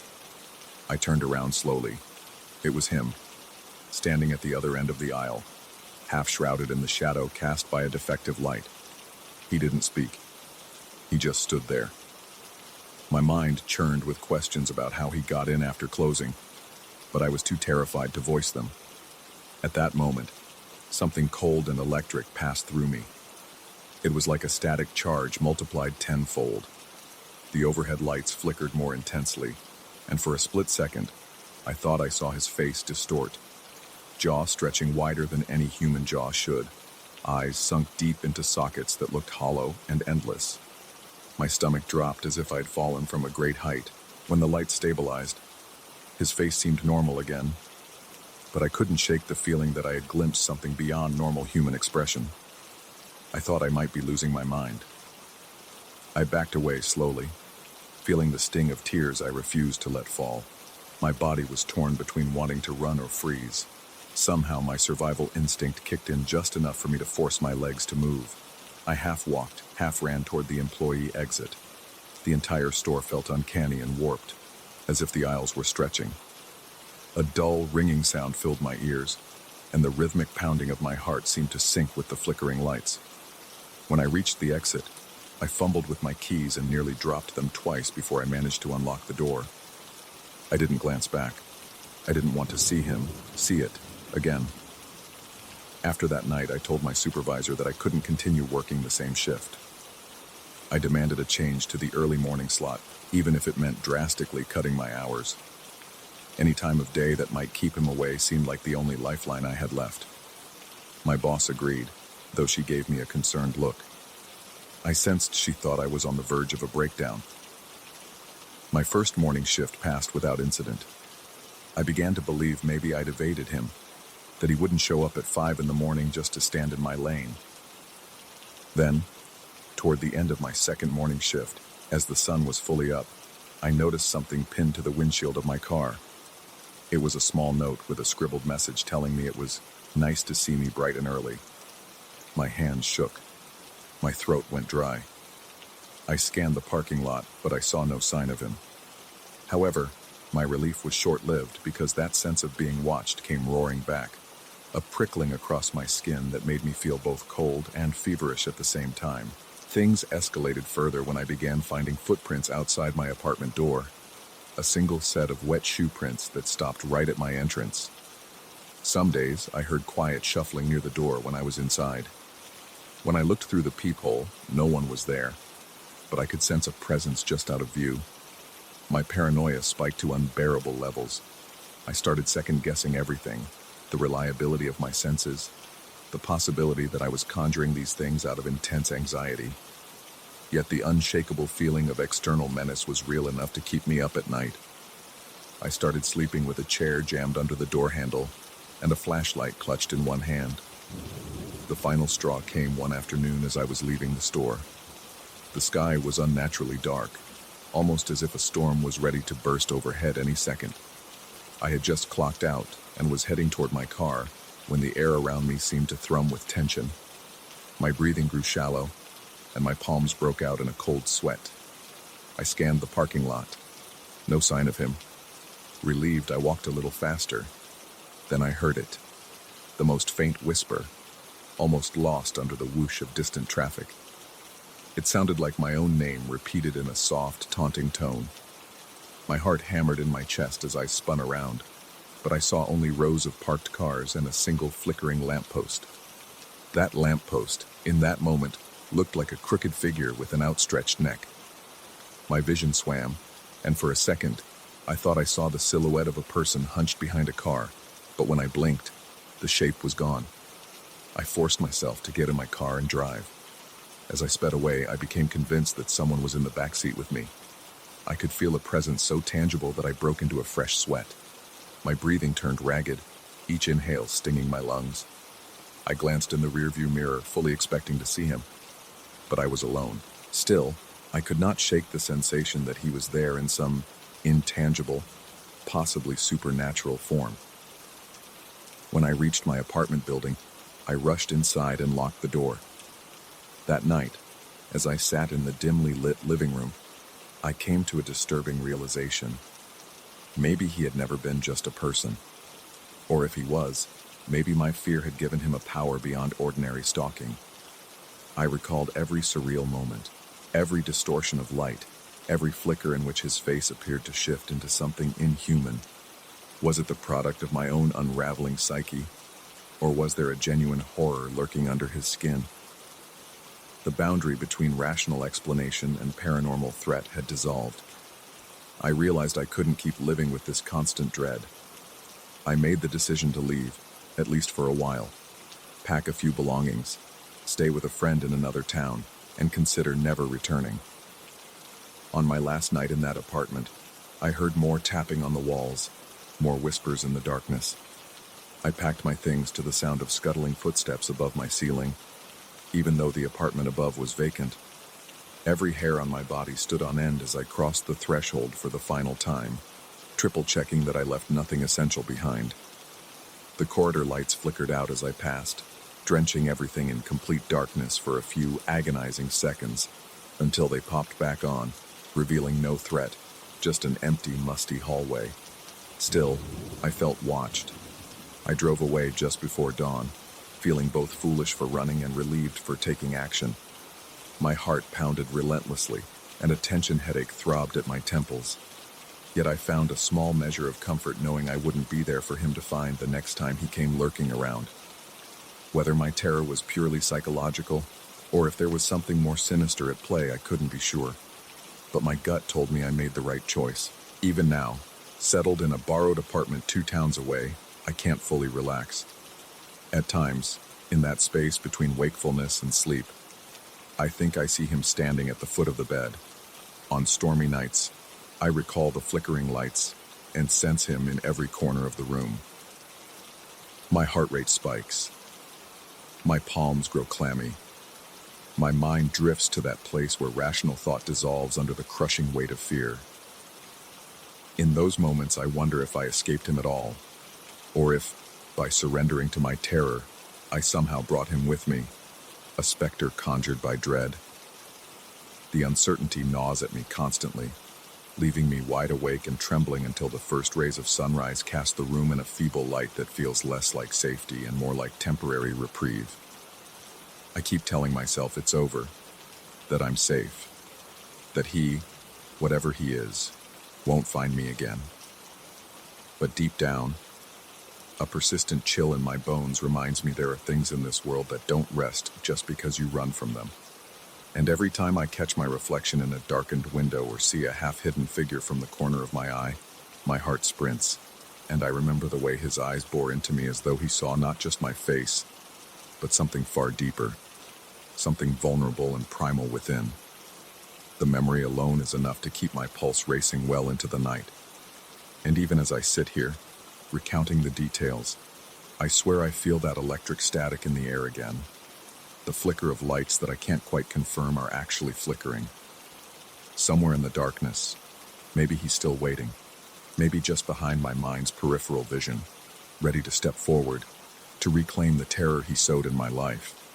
And that realization, that precarious uncertainty, leaves me with a queasy dread that refuses to fade, haunting me long after the last word of this story is spoken.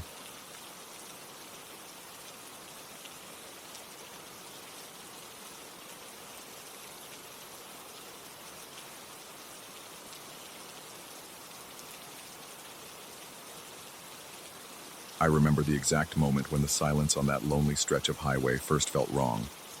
The road seemed to stretch infinitely, like some dark ribbon leading me away from sanity. My shift at the hospital had been brutal, 14 hours tending to people on the brink, their moans echoing in sterile hallways, while fluorescent lights hummed with that sickly buzz. By the time I signed out, exhaustion weighed on my shoulders like a lead vest. Driving at that hour was supposed to offer peace. Instead, it became a gateway to one of the most harrowing experiences of my life. The night sky was a gaping void, refusing to share starlight or even a hint of moonglow. Headlights illuminated only a narrow swath of tarmac, leaving the periphery swallowed by shadows that seemed to writhe and shift whenever I glanced at them. I was used to that tired trick of the eyes. Exhaustion often creates illusions in the dark. But there was a density to these shadows, an almost sentient mass that pressed against the edges of my vision. A mild drizzle coated my windshield, forcing me to lean forward and squint at the road ahead. The rhythmic squeak of the wipers was the only accompaniment to the engine's soft hum. Every so often I fiddled with the radio out of habit, static. A crackle, then silence again. The few stations that might have been broadcasting this late offered nothing but faint whispers of white noise. Normally, the hush would have soothed me after a day of chaotic emergencies and fluorescent corridors. But something in the air felt charged, as though the night itself wanted to speak. I forced a slow exhale to combat the tension creeping into my chest. My heart rate was steady but heavier than usual, each beat resonating in my ears. I tried to shake off the unease by telling myself I was overtired, but the hush persisted, pressing into me, turning the interior of my car into a claustrophobic capsule. My palms began to sweat against the steering wheel, forcing me to loosen my grip. Then I heard it, a voice, low and urgent, as if it were slipping out from behind my seat. It was a single word, but it cut through the silence with an almost physical force, making my heart lurch. It demanded I accelerate. That voice was so clear it might have been a passenger sitting right behind me. Without even thinking, I slammed my foot on the gas, tires squealing as the car surged forward. Instantly, adrenaline spiked, and the edges of my vision blurred. I clung to the wheel, knuckles white, trying to steady the car as I rounded a sharp curve. The back end swerved, nearly sending me skidding into a ditch, but I wrestled control and straightened the vehicle with a gasp that tore at my throat. My heart pounded so violently I could feel the echo in my fingertips. In a split second, the voice was gone, and a deafening silence rushed back in. I was panting, my tongue dry and my mouth parched, like all moisture had evaporated in the space of that single terrifying moment. My mind raced. Had I really heard someone in the car? Or was it just an auditory hallucination produced by my exhausted brain? When I finally steadied the car's speed and took a quick glance at the rearview mirror, I saw only empty seats. dark and featureless. Yet the oppressive feeling that someone was lurking behind me refused to dissipate. I pressed onward, forcing my eyes on the lane ahead, determined to make it home. The tension in my muscles bordered on cramping, and I found myself leaning forward as if trying to escape my own seat. The rain picked up, drumming on the roof, but that usual lullaby of droplets did nothing to soothe me. Every few minutes, I caught myself scanning the rearview mirror, certain I'd see a shape or silhouette. My rational mind told me it was just nerves. Nonetheless, the skin on my arms prickled with goosebumps every time I looked. When I finally rolled into my driveway, relief fluttered weakly in my chest. I stepped out, my body trembling with unspent adrenaline. The late-night wind was cold, slicing through my jacket and making the hairs on my neck stand on end. Inside, the house was still and dark. The hallway lights were off, but that was expected. No one was there to keep them on. That emptiness usually felt comforting after chaotic shifts, but tonight it felt too large, too quiet, as if any breath or creak would ricochet off the walls and betray some presence I didn't want to admit was there. For weeks after that night, I couldn't shake the memory of that voice. I told my colleagues indirectly about a strange experience, omitting details of hearing an actual whisper. Most said it was stress-related, the sort of hallucination that comes from sleep deprivation. A friend mentioned he once had a microsleep behind the wheel, dream imagery bleeding into wakefulness. I wanted to believe them. Yet every night on my way home, I felt the seat behind me as though it held an unseen occupant. I kept expecting that voice to return, commanding me with impossible clarity. Even in broad daylight, a sense of intrusion lingered. I'd be making coffee in my kitchen, and suddenly feel like someone was watching from the window. The reflection in the glass never showed anything suspicious, but the skin on my back would prickle all the same. My shoulders grew tight, my posture stooped. I started to suffer from persistent headaches, thick, pulsing pain that radiated from the base of my skull. At night, sleep was fractured by nightmares. I'd see myself behind the wheel, hearing disembodied whispers. Sometimes they told me to drive into oncoming traffic. Other times they simply repeated my name, over and over, until I woke up drenched in sweat, gasping for air. Things escalated slowly, almost imperceptibly at first. One night, driving home under a pale moonlight, finally the sky decided to show me some illumination. I thought I felt a shift in the car's weight, as though someone in the back seat had moved from left to right. My heart pounded so hard it hurt. I flicked on the overhead light, nearly swerving in my panic. The back seat was still empty, but the uneasy heaviness remained. Over the following days, I noticed an odd smell in the car. It was faint, but unpleasant, like singed hair or rotting leaves. No amount of air freshener or driving with the windows down could chase it away. Then the radio started acting up. On certain drives, it would burst into static or flicker between stations, even when the power was off. Once, I heard something like shallow breathing coming from the speakers. My chest tightened, and my scalp tingled with a sensation akin to ants crawling over my skin. That was the same week my reflection in the rearview mirror began to betray me. Every so often, I'd glimpse a face that wasn't mine. It was always too quick to fully register, but I caught the edges. A jawline sharper than my own, eyes set slightly farther apart, pale lips twisted in a grimace or grin. I'd blink in terror, and the face would revert to my own startled expression. I tried to convince myself it was a trick of the overhead lights on the highway or the shapes of passing cars. But each time, my rationalizations felt more hollow. My mouth would go dry. My entire body would break out in a slick, cold sweat as though I had the flu. Breathing became a labor, chest rising and falling with shallow, desperate gasps. In those increasingly sleepless nights, I'd lie in bed, listening to the house creak and groan. I heard the wind outside, the distant bark of a neighbor's dog. Every sound seemed amplified, pounding into my heightened awareness. I felt pinned under an unseen weight, as though the voice I'd heard that night had latched onto me, infecting my thoughts.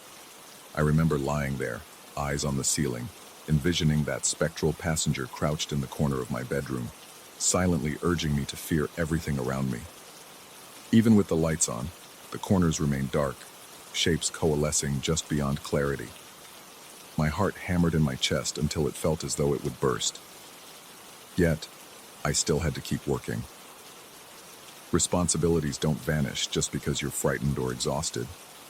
So each evening, I'd drag myself back to the hospital, run on autopilot through a barrage of tasks, then steel myself for the drive home. The dread of returning to that car built until the final hour of my shift felt more horrific than anything I'd dealt with in the emergency room. One particular night stands out. The day had been filled with the typical chaos, leaving me drained. It was around 2 a.m. when I finally trudged through the parking lot, each step feeling heavier than the last. When I unlocked my car, I heard a distinct click inside, like the door locks snapping into place, even though I'd just unlocked them. My pulse quickened. Easing the driver's door open, I slid into the seat and shut it behind me. Immediately, the interior light dimmed. I turned the key in the ignition, and for a brief moment, the radio flared to life with a cacophony of howling static before going silent. I settled my hands on the wheel, forcing my breath to slow. My chest felt tight, as if an invisible vice was closing around my ribs. I tried to ignore the oppressive hush inside the car, switching on the headlights and creeping out of the lot. For the first 20 minutes, the drive was uneventful, the road devoid of traffic. I allowed myself to relax marginally, though my shoulders remained stiff. Then out of nowhere, the smell hit me. A pungent, acrid odor like burnt plastic. My eyes watered. My nostrils flared as my stomach churned. My first thought was that something under the hood was malfunctioning. I glanced at the temperature gauge. It was normal, but the stench persisted, filling the car. My heart hammered. I felt a sensation of movement behind me again. With a trembling hand, I adjusted the rearview mirror. My breath caught in my throat. Someone was in the back seat. Not a distinct figure, but a shape darker than the surrounding darkness. My eyes must have lingered a second too long, because the car drifted onto the rumble strip. The roar of the tires on the uneven pavement jolted me back. By the time I looked again, the seat was empty, though the reek of burning plastic remained. My chest tightened with panic. Cold sweat slicked my forehead. My arms felt weak and I nearly fumbled the wheel. Then, that same low voice that haunted me weeks before seemed to press against my ear. It wasn't an audible whisper this time, more a guttural presence in my thoughts, urging me to speed up, to abandon control. My foot hovered over the gas pedal, threatening to obey. I fought it, my mind swirling with images of the car spinning off the road or colliding with a guardrail. A wave of anger rose in me. Why was I letting this intangible thing push me around? I managed to keep my foot steady, refusing the silent demand to floor the accelerator. My lungs burned from shallow breathing. Every second felt loaded with the possibility of another intrusion. The voice, or the presence, or whatever it was, seemed to flicker in and out of my consciousness. Adrenaline spiked with every flicker, but I refused to give in. I forced my eyes to the road, ignoring the mirror, ignoring the sense of being watched. I recalled a grounding technique someone at work once mentioned. Focus on the immediate senses. I took stock of the smell of my own sweat, the leather of the steering wheel under my fingers, the hum of the engine. Slowly, my panic receded enough to let me think clearly. When I finally pulled into my driveway, I slammed the car into park, cut the engine, and leaped out, letting the door swing shut behind me. My breath came in ragged gulps. The entire drive, from hospital to home, had felt like a balancing act between life and madness. I staggered to the front door, half expecting the porch light to flicker off or the lock to resist my key. But everything was normal. Once inside, I flipped every switch, bathing the hallway in a harsh, comforting glow. I couldn't stand darkness. Not anymore. For hours, I paced the living room, too wired to sleep, too shaken to sit still. My reflection in the window looked hollow-eyed, as if I'd aged a decade in a few weeks. I couldn't keep living like this, consumed by fear every time I got behind the wheel. Part of me wondered if I should just quit my job, but that wasn't practical. Another part worried that I was losing my grip on reality. Was it stress? A psychotic break? Or was there really something malevolent clinging to me? Eventually, I decided to confront it directly in my own way. I set aside the next day to thoroughly clean my car, inside and out. I vacuumed every inch, scrubbed the seats, wiped down the windows, and sprayed disinfectant until the chemical smell overpowered everything else.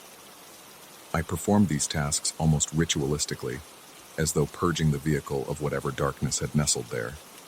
I even played music on my phone while I worked, hoping the lively tunes would drive away the oppressive silence. That evening, I approached my commute with tense determination. My heart pounded painfully, but I was resolute. I started the engine and let it idle while I took deep breaths. As I pulled onto the road, a sense of unease enveloped me, but I felt a faint glimmer of something else, maybe defiance. The drive stretched on, each mile seeming to test my resolve. When the radio flickered with a whisper of static, I turned it off. When the smell threatened to creep into the vents, I rolled the windows down, letting the cold air sting my face.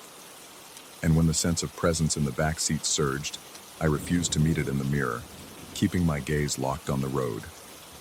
Somewhere along that route, an odd clarity arrived. It was like a switch flipping in my brain. I recognized that my fear fed this thing, whether it was external or a product of my own fragmented psyche. The more terror I released, the stronger it became.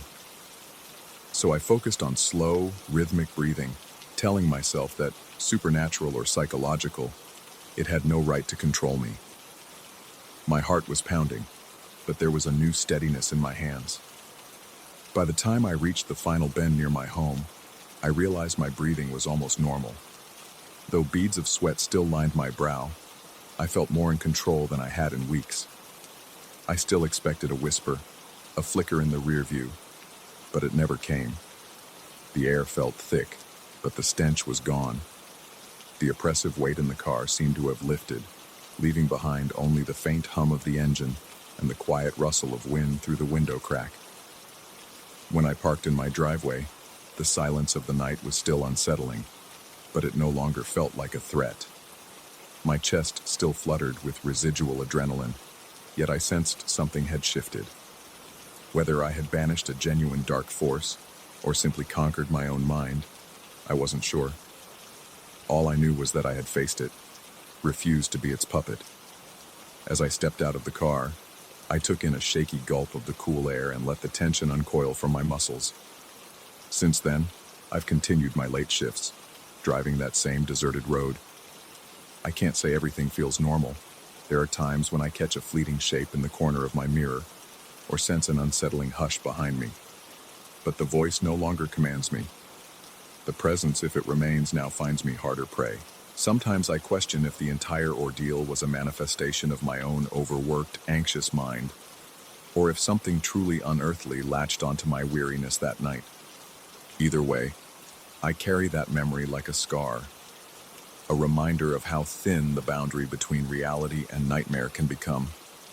Even now, as I turn the key in the ignition after a grueling shift, I take a moment to steady myself. My heart inevitably thuds a little faster, my palms dampen on the steering wheel, and the hair on the back of my neck prickles with that ancestral fear of the unseen. But I draw in a breath, release it slowly, and pull onto the road. When the silence grows too heavy, I remind myself that I've already stared into the darkness and emerged, shaken but unbroken. The night still has secrets, but it no longer has me.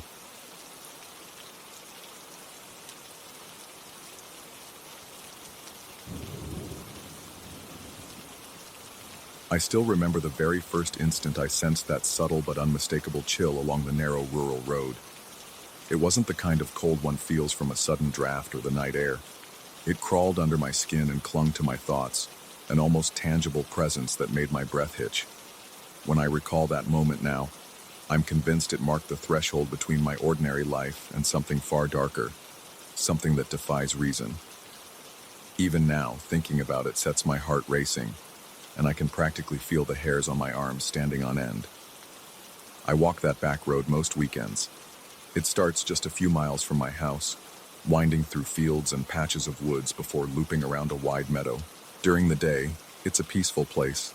Big sky, the earthy scent of tilled soil, the distant sound of crows cawing. I've always found it calming to wander there, letting my mind drift away from work stress. But after the night I saw those lights, everything changed. Now, even the thought of returning to that spot makes my breath quicken. My chest tightens at the memory of the way the air felt wrong and how my heart pounded so loudly, I was sure it would echo through the quiet countryside. I had gone for a late evening stroll, something I often did when insomnia kept me awake. I liked the hush of nighttime, when the stars burn bright and the world settles into a slower rhythm. The moon was only a slim crescent that night, barely illuminating my surroundings. The soft crunch of gravel under my sneakers and the brush of the occasional night breeze against the leaves were the only sounds. I remember trying to focus on my breathing, inhale, exhale, trying to let the day's tension melt away. It didn't work as well as I hoped, but I kept going, passing familiar fence posts and crooked trees that had become my silent companions over the years. Then I saw them, two small, intense lights darting across the road, maybe 30 yards ahead. At first, I thought they were reflections, headlights from a distant car or the faint glimmer of fireflies. But they moved too deliberately, too quickly, gliding as though they were alive. I stopped walking, my footsteps grinding to a halt in the gravel. My pulse hammered in my throat, and I could taste something metallic on my tongue as I swallowed. The lights hovered a few inches above the ground, crossing from one side of the road to the other in a fluid motion. I couldn't make out any shape around them, no outline of an animal, person, or machinery. Just 2 points of brilliant white that sliced through the darkness as if they were charged with some strange energy. My instincts told me to turn around, to head back home.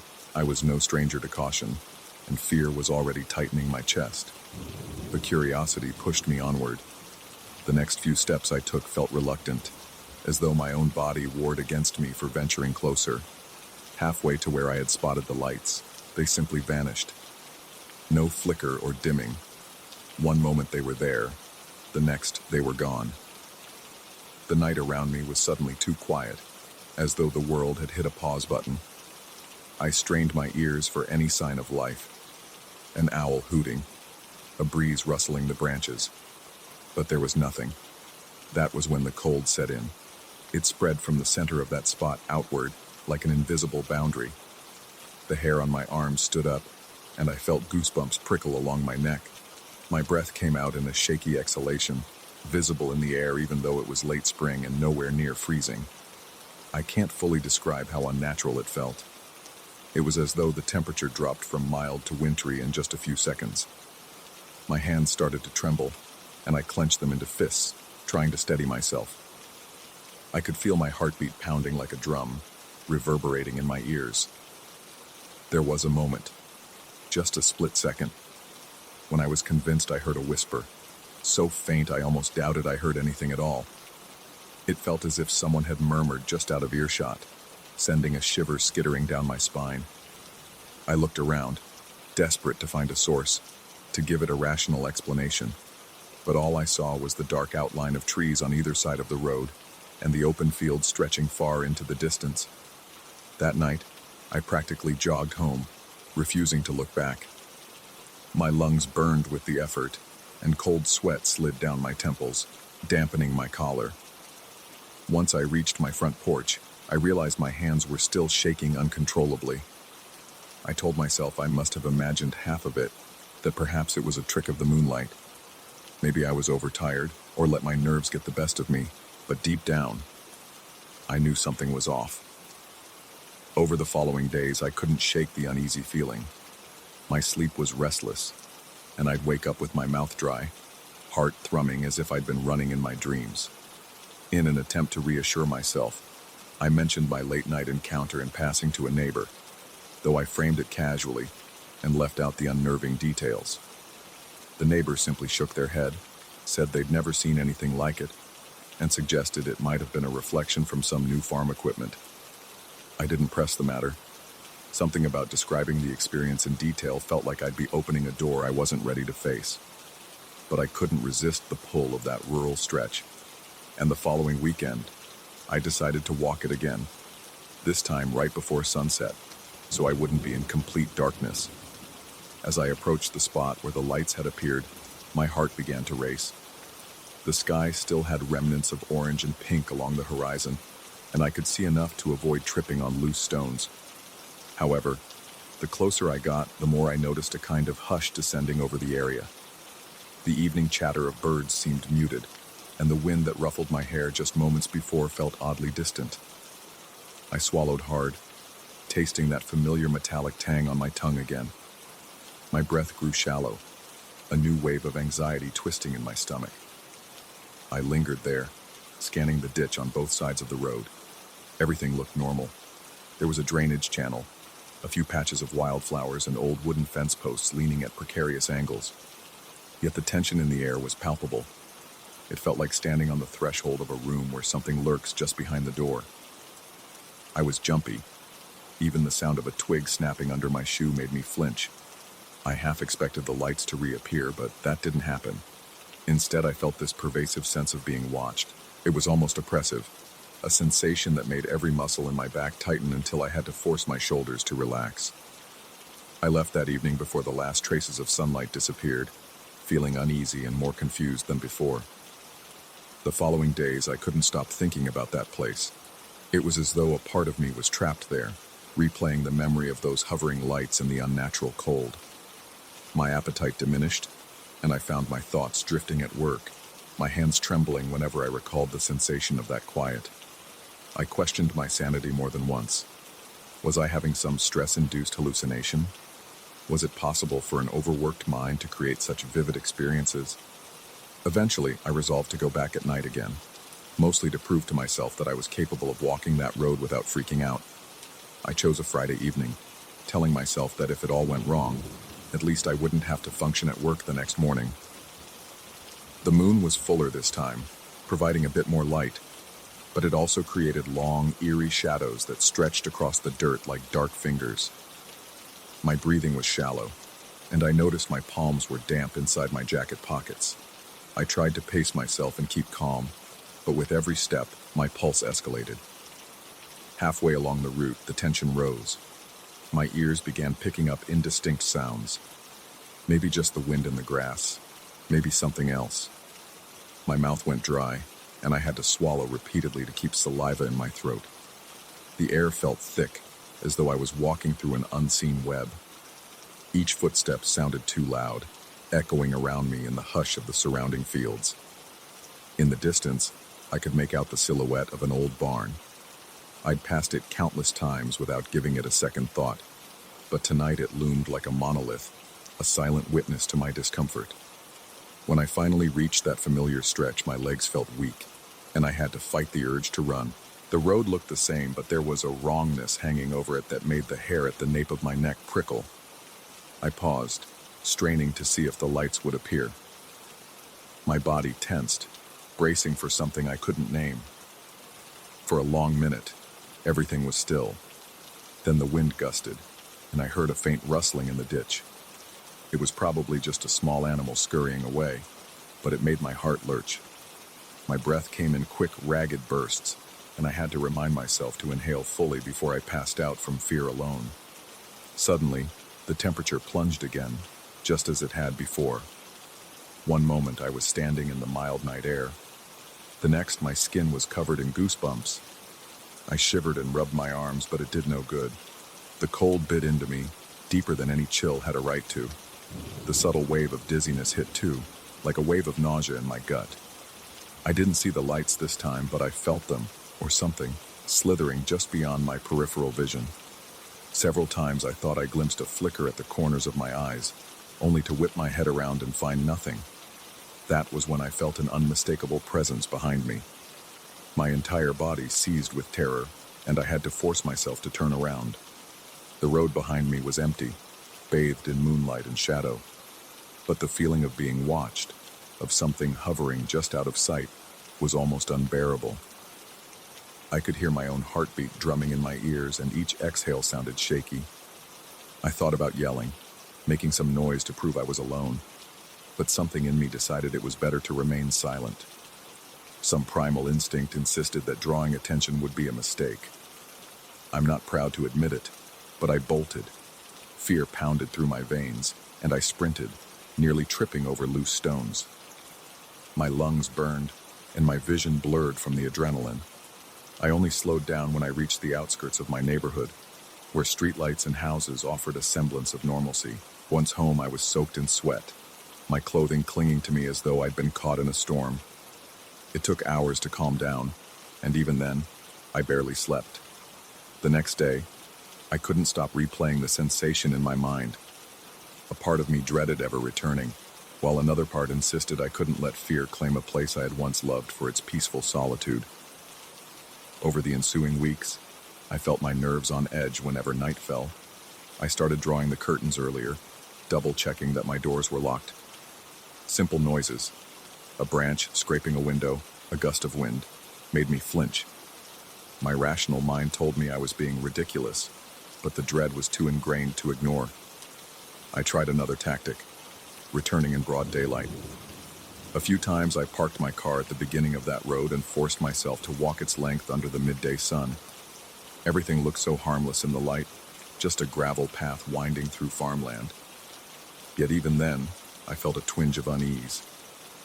My heart would pick up speed as I neared that particular stretch, and though I didn't sense any dramatic drop in temperature, I couldn't quell the creeping paranoia that settled in my bones.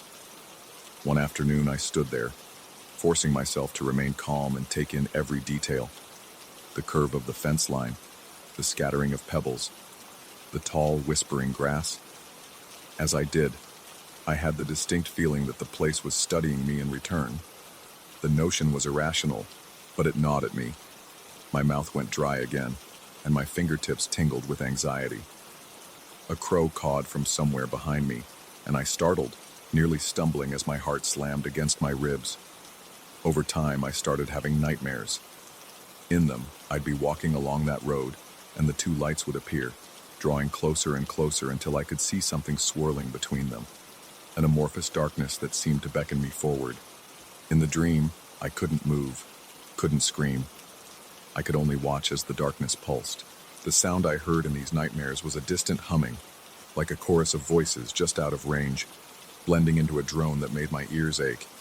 I'd wake, gasping, my body slick with cold sweat, my mouth so dry it hurt to swallow. I reached a breaking point when I realized I was no longer functioning normally. My appetite was gone, replaced by a constant knot in my stomach. My hands trembled whenever I thought about the lights. My concentration at work suffered, and I found myself avoiding social calls. I didn't want to talk about it, couldn't explain it in a way that felt believable. The scariest part was that I wasn't sure I even believed myself.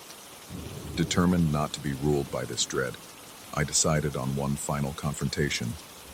I would go back at night, stay as long as I could, and see if anything definitive happened. I prepared carefully, dressing in layers for warmth and bringing a flashlight with fresh batteries. My plan was to stand my ground. I wasn't trying to challenge anything.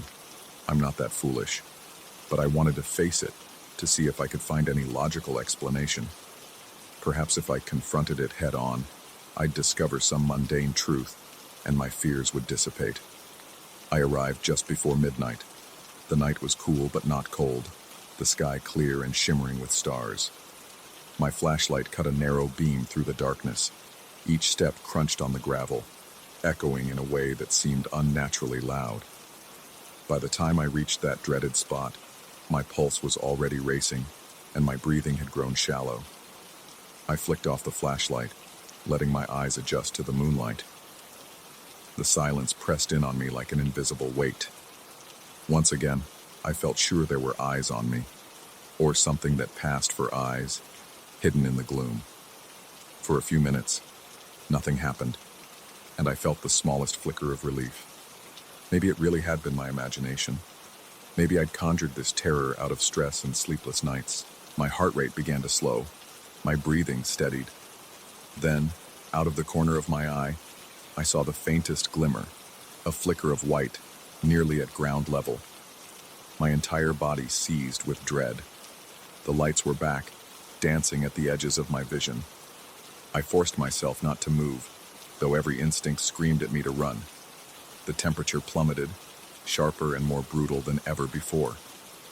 My teeth chattered, and I could feel my muscles contracting involuntarily. My flashlight suddenly died, plunging me into near total darkness. Panic surged through my veins, but I fought to keep control. Then came the hum, that low frequency I'd heard in my nightmares, vibrating in my chest and rattling my bones. It felt alive, scraping against the inside of my skull. I wanted to clamp my hands over my ears, but I was too terrified to move. I tried to speak, to ask what it wanted, but my voice caught in my throat. My lungs felt constricted, as though something was gripping me from within. The lights flickered closer, small white orbs bobbing in the darkness, and for an instant, I thought I saw shapes coalescing around them, like swirling shadows. My vision blurred with tears, not from sadness, but from an overwhelming primal fear. Every nerve in my body was on fire, and then, as abruptly as it had started, it ended. The humming stopped. The lights disappeared. The temperature reverted to a normal, if not slightly cool, night. My flashlight flickered back to life, beam cutting through the darkness once more. My body was shaking, my knees weak enough that I nearly dropped to the ground. I felt an emptiness where that presence had been, no less terrifying because it left behind an echo, a sense that I had been judged and allowed to leave, but not free of consequences. I stumbled back to my car, each breath ragged in my chest. All the way home, I kept glancing in the rearview mirror, half expecting to see those lights trailing me. By the time I reached my driveway, my clothes were damp with sweat, and my heartbeat thrummed so violently I thought it would crack my ribs. I fumbled my keys and almost couldn't open my front door. Once I was inside, I leaned against the wall, letting out a shuddering breath I'd been holding since it began. I don't know exactly what lurks out there, but I'm certain it's something beyond my understanding. The road hasn't changed. On a map, it's still just a simple dirt path winding through farmland.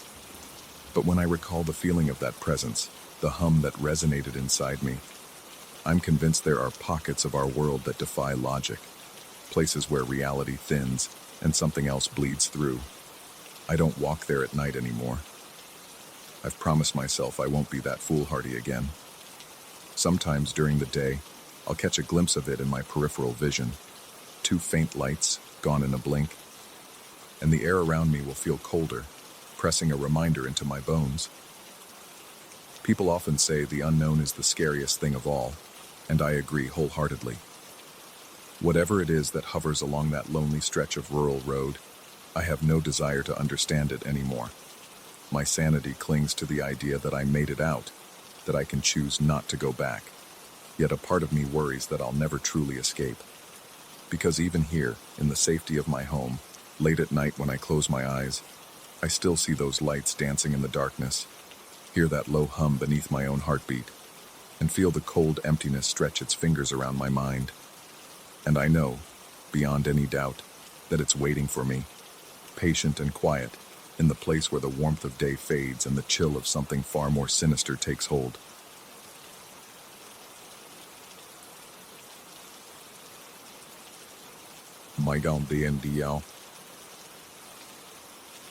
The night I first set foot in that building, I felt as if every shadow had eyes. The dim corridor lights flickered against the polished floors, casting reflections that rippled like dark water. An uncanny chill enveloped me, and it wasn't just the air conditioning. Something felt tangibly wrong. My heart pounded with the unfamiliar pressure of stepping into a place that seemed to resent my presence. Little did I know, that first wave of unease was just the beginning. I took this late-night cleaning shift because I needed the extra money. I worked days as a maintenance assistant in a warehouse, but inflation and unexpected expenses hit me hard. When a friend mentioned that a commercial building downtown was looking for someone to handle nightly sanitation, I jumped at the opportunity. The job sounded straightforward enough. Empty the trash, vacuum the hallways, wipe down surfaces in the waiting areas, and lock up before dawn. Simple tasks I was already familiar with. though I never anticipated the sense of dread that would seep into my bones each night. During the first week, nothing too dramatic happened. I'd walk the empty corridors after all the clinics had closed, my footsteps echoing off the tall ceilings. The fluorescent lights buzzed overhead, sometimes fluttering out for a second and then humming back to life. I brushed off the flickers as poorly maintained wiring, yet even then I had this deep-rooted sensation of being watched. My neck prickled as though invisible eyes traced my every movement. Rationally, I told myself I was imagining things. This was a vacant space at midnight, after all. One evening, around the time I was finishing the last hallway, I sensed something behind me. It was like a soft rhythm of footfalls that matched my pace. I spun around, expecting to see someone who might have stayed late, but the corridor was empty. The overhead lights cast their faint, sickly glow on the floor. There was nowhere anyone could have hidden in those few seconds. Despite my background in hands-on labor, my hands shook so intensely that I dropped my trash bag. By the time I gathered the spilled contents, my nerves were frayed, but I forced myself to carry on. I told myself I was being paranoid. As the nights passed, small details began to pile up in my mind, refusing to be dismissed. Sometimes, doors that I was sure I'd locked would appear slightly ajar when I returned to them. Other times, the waiting room chairs, which I meticulously arranged in neat rows, would be subtly out of alignment. More than once, I noticed smudges on the windows of certain offices, marks that looked almost like handprints, but they were too high or at too strange an angle for anyone to have made them accidentally. Each new incident added to an undercurrent of anxiety that pulsed through me during every shift. My responsibilities included checking all the clinics to ensure cleanliness and security. There were various types of practices in the building: a general practitioner, a physical therapy center, a small radiology unit, and a couple of dental offices.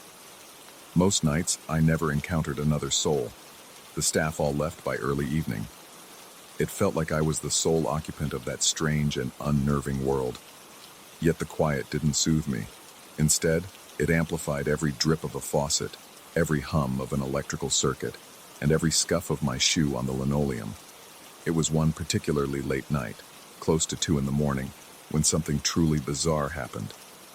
I was making my usual rounds with a rolling trash bin.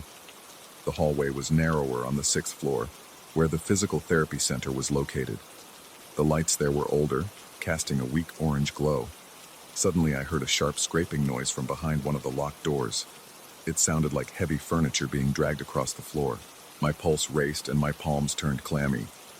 I tried to swallow, but my mouth had gone dry. I knew that clinic was closed and locked for the night because I had just passed it not 15 minutes earlier. Even though my instincts screamed at me to leave it alone, my job required me to ensure everything was secure. With trembling hands, I searched my ring of keys, found the correct one, and turned it in the lock. When I stepped inside, the lights were off, so I used my phone's flashlight to scan the room. Nothing appeared out of place. The massage tables were aligned along the walls, and the chairs remained neatly tucked under the reception desk. My heart thudded like a drum, so loud that I thought it might echo against the walls.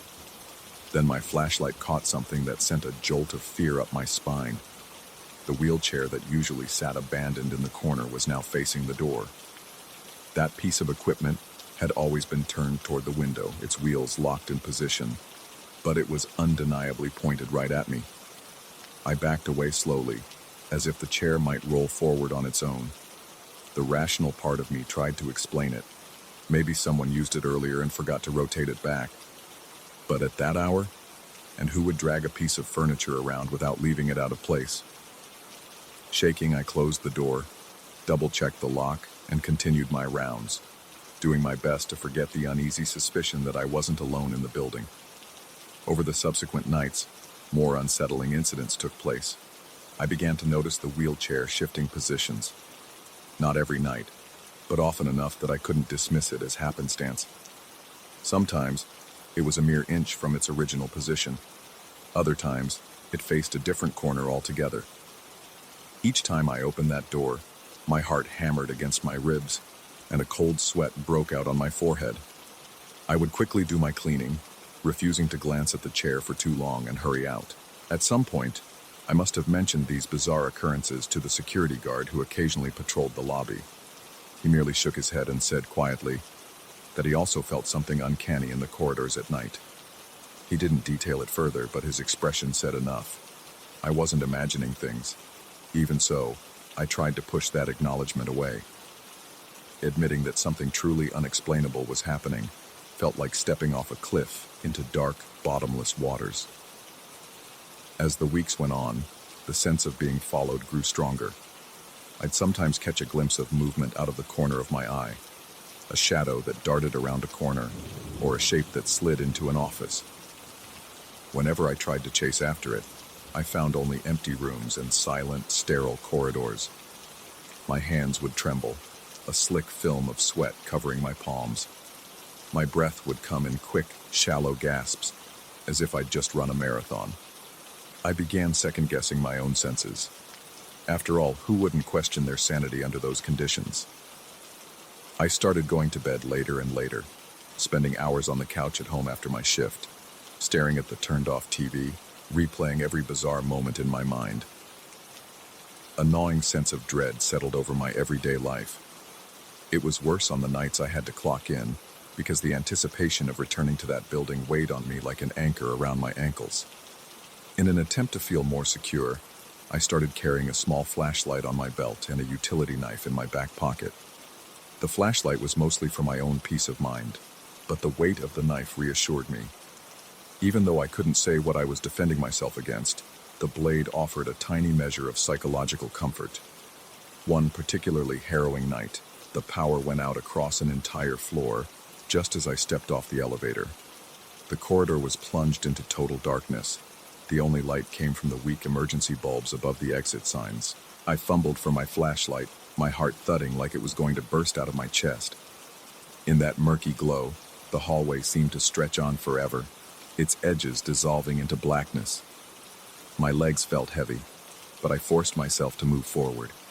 Each step echoed unnaturally, as if the hallway wanted me to hear my own fear reverberating. My mouth was so dry I could barely swallow. When a sudden crash erupted from a nearby office, I almost dropped my flashlight. Fighting the urge to run, I carefully pushed open the door. It was the same physical therapy room as before. The wheelchair now lay on its side, one wheel still spinning slowly, as if it had just been toppled. My instincts clamored for me to flee, but I couldn't tear my eyes away from that slowly rotating wheel. It felt as if someone was in that room with me, just out of view, waiting for the perfect moment to reveal themselves. The tension was suffocating, like a lead weight pressing down on my chest. My breath rasped in my throat. I found the light switch near the entrance, but flicking it on did nothing. The office was swallowed in darkness except for my flashlight's narrow beam. I paused, scanning every corner, every shadow, my knife in one shaking hand. Nothing stirred. Finally, I picked the wheelchair up and set it in its usual spot, my pulse still racing. The instant I left the office, the hallway lights flickered back on. That was enough for the night. I told myself I would finish early. I rushed through the remaining tasks and signed out. After that, I avoided the 6th floor as much as possible, but I couldn't neglect my duties entirely. The next few days were relatively calm, aside from the persistent feeling of being watched. Then an incident occurred that shattered any illusion of normalcy I had been clinging to. I was on the 9th floor, collecting trash from a waiting area, when I heard a resonant whisper, as if someone was calling my name from a few feet away. The voice was soft, almost gentle, but it cut through the silence like a knife. My entire body froze, every hair on my arms and neck standing upright. I looked around wildly, shining my flashlight behind the chairs and around the reception desk. No one was there. At that moment, my rational brain gave way to pure panic. I sprinted to the elevator, stabbing the button repeatedly, my breath ragged, heart pounding against my ribs. The elevator doors took an eternity to open. When they finally slid apart, I dove in and nearly fell against the back wall, my knees weak with terror. I jabbed the button for the lobby and watched with mounting dread as the doors closed, as if I expected something, or someone, to slip inside at the last second. The ride down was excruciatingly slow, and in that tiny metal box, I couldn't rid myself of the suffocating sensation that I was not alone. My eyes scanned every corner, expecting a shape to emerge from the shadows. The following night, I tried to rationalize that I was merely sleep-deprived, that stress was taking its toll. But deep down, I couldn't deny that something was fundamentally wrong with that building at night. Sometimes I felt a presence behind me so strongly that I'd whirl around abruptly, only to find the corridor empty. My palms would sweat uncontrollably, and my chest would tighten. I could feel my sanity fraying, like an overstretched rubber band on the verge of snapping. Things escalated to a final confrontation that made me question my own senses more than ever. I was doing my rounds near midnight, trying to push through the tension by mentally reciting a list of chores. Reaching the physical therapy suite, I steeled myself before unlocking the door. My plan was to do a quick sweep and leave. As I entered, the overhead lights flickered, and I saw the wheelchair in the far corner, facing the window again. For a moment, I breathed a shaky sigh of relief. At least it appeared normal, but the second I stepped farther into the room, the lights went out with a loud pop. Complete darkness enveloped me. My flashlight flicked on, revealing the wheelchair's reflective metal. My hand was trembling so much that the beam quivered across the walls. A faint scraping sound, like metal against linoleum, came from somewhere in the darkness. It was followed by a soft squeak, reminiscent of an old hinge being forced to move. My entire body tensed. I jerked the flashlight around, searching for the source. In its narrow beam, the wheelchair was now angled slightly toward me, as if it had moved on its own. My breath caught in my throat. A wave of cold terror rolled through me, leaving me paralyzed for a few heartbeats. Something inside me snapped then. The blend of fear, paranoia, and exhaustion ignited a surge of adrenaline. I flipped the flashlight off, plunged in darkness, and darted out the door, not caring if I dropped my supplies. As I ran down the corridor, I sensed something behind me, but I refused to look back. My lungs burned, and my heart pounded so violently that I thought it might burst. I sprinted to the elevator, stabbed the button, and when the doors didn't open immediately, I dashed to the stairwell instead. I practically flew down those steps, the sound of my frantic footsteps echoing in the enclosed space, each thump fueled by the raw animalistic instinct to get away. When I finally burst out into the lobby, I could barely catch my breath. The security guard gave me a concerned look, but I just muttered that I was done for the night and left as quickly as possible. Once I was outside, the cool night air felt like an otherworldly blessing. I practically fell into my car and locked the doors, letting out a shuddering breath that felt like it had been stuck in my chest for days. That was my last shift. I never returned to that building. Maybe I let down the management by not giving notice or returning the keys in person, but I couldn't bring myself to step foot in there again. When I dropped off the keys at the administrative office the next morning, I simply told them I couldn't fulfill my duties anymore. There was no argument from their side, just a collected nod, as if they'd heard this before. Even weeks later, I still can't shake the feeling that something followed me out of that place. At night, when the house is quiet, I sometimes imagine that I hear faint scraping sounds in the corners or detect movement in my peripheral vision. My heart still races at unexpected noises, and I've started leaving multiple lights on, even though it costs more on my electricity bill, just to keep the darkness at bay.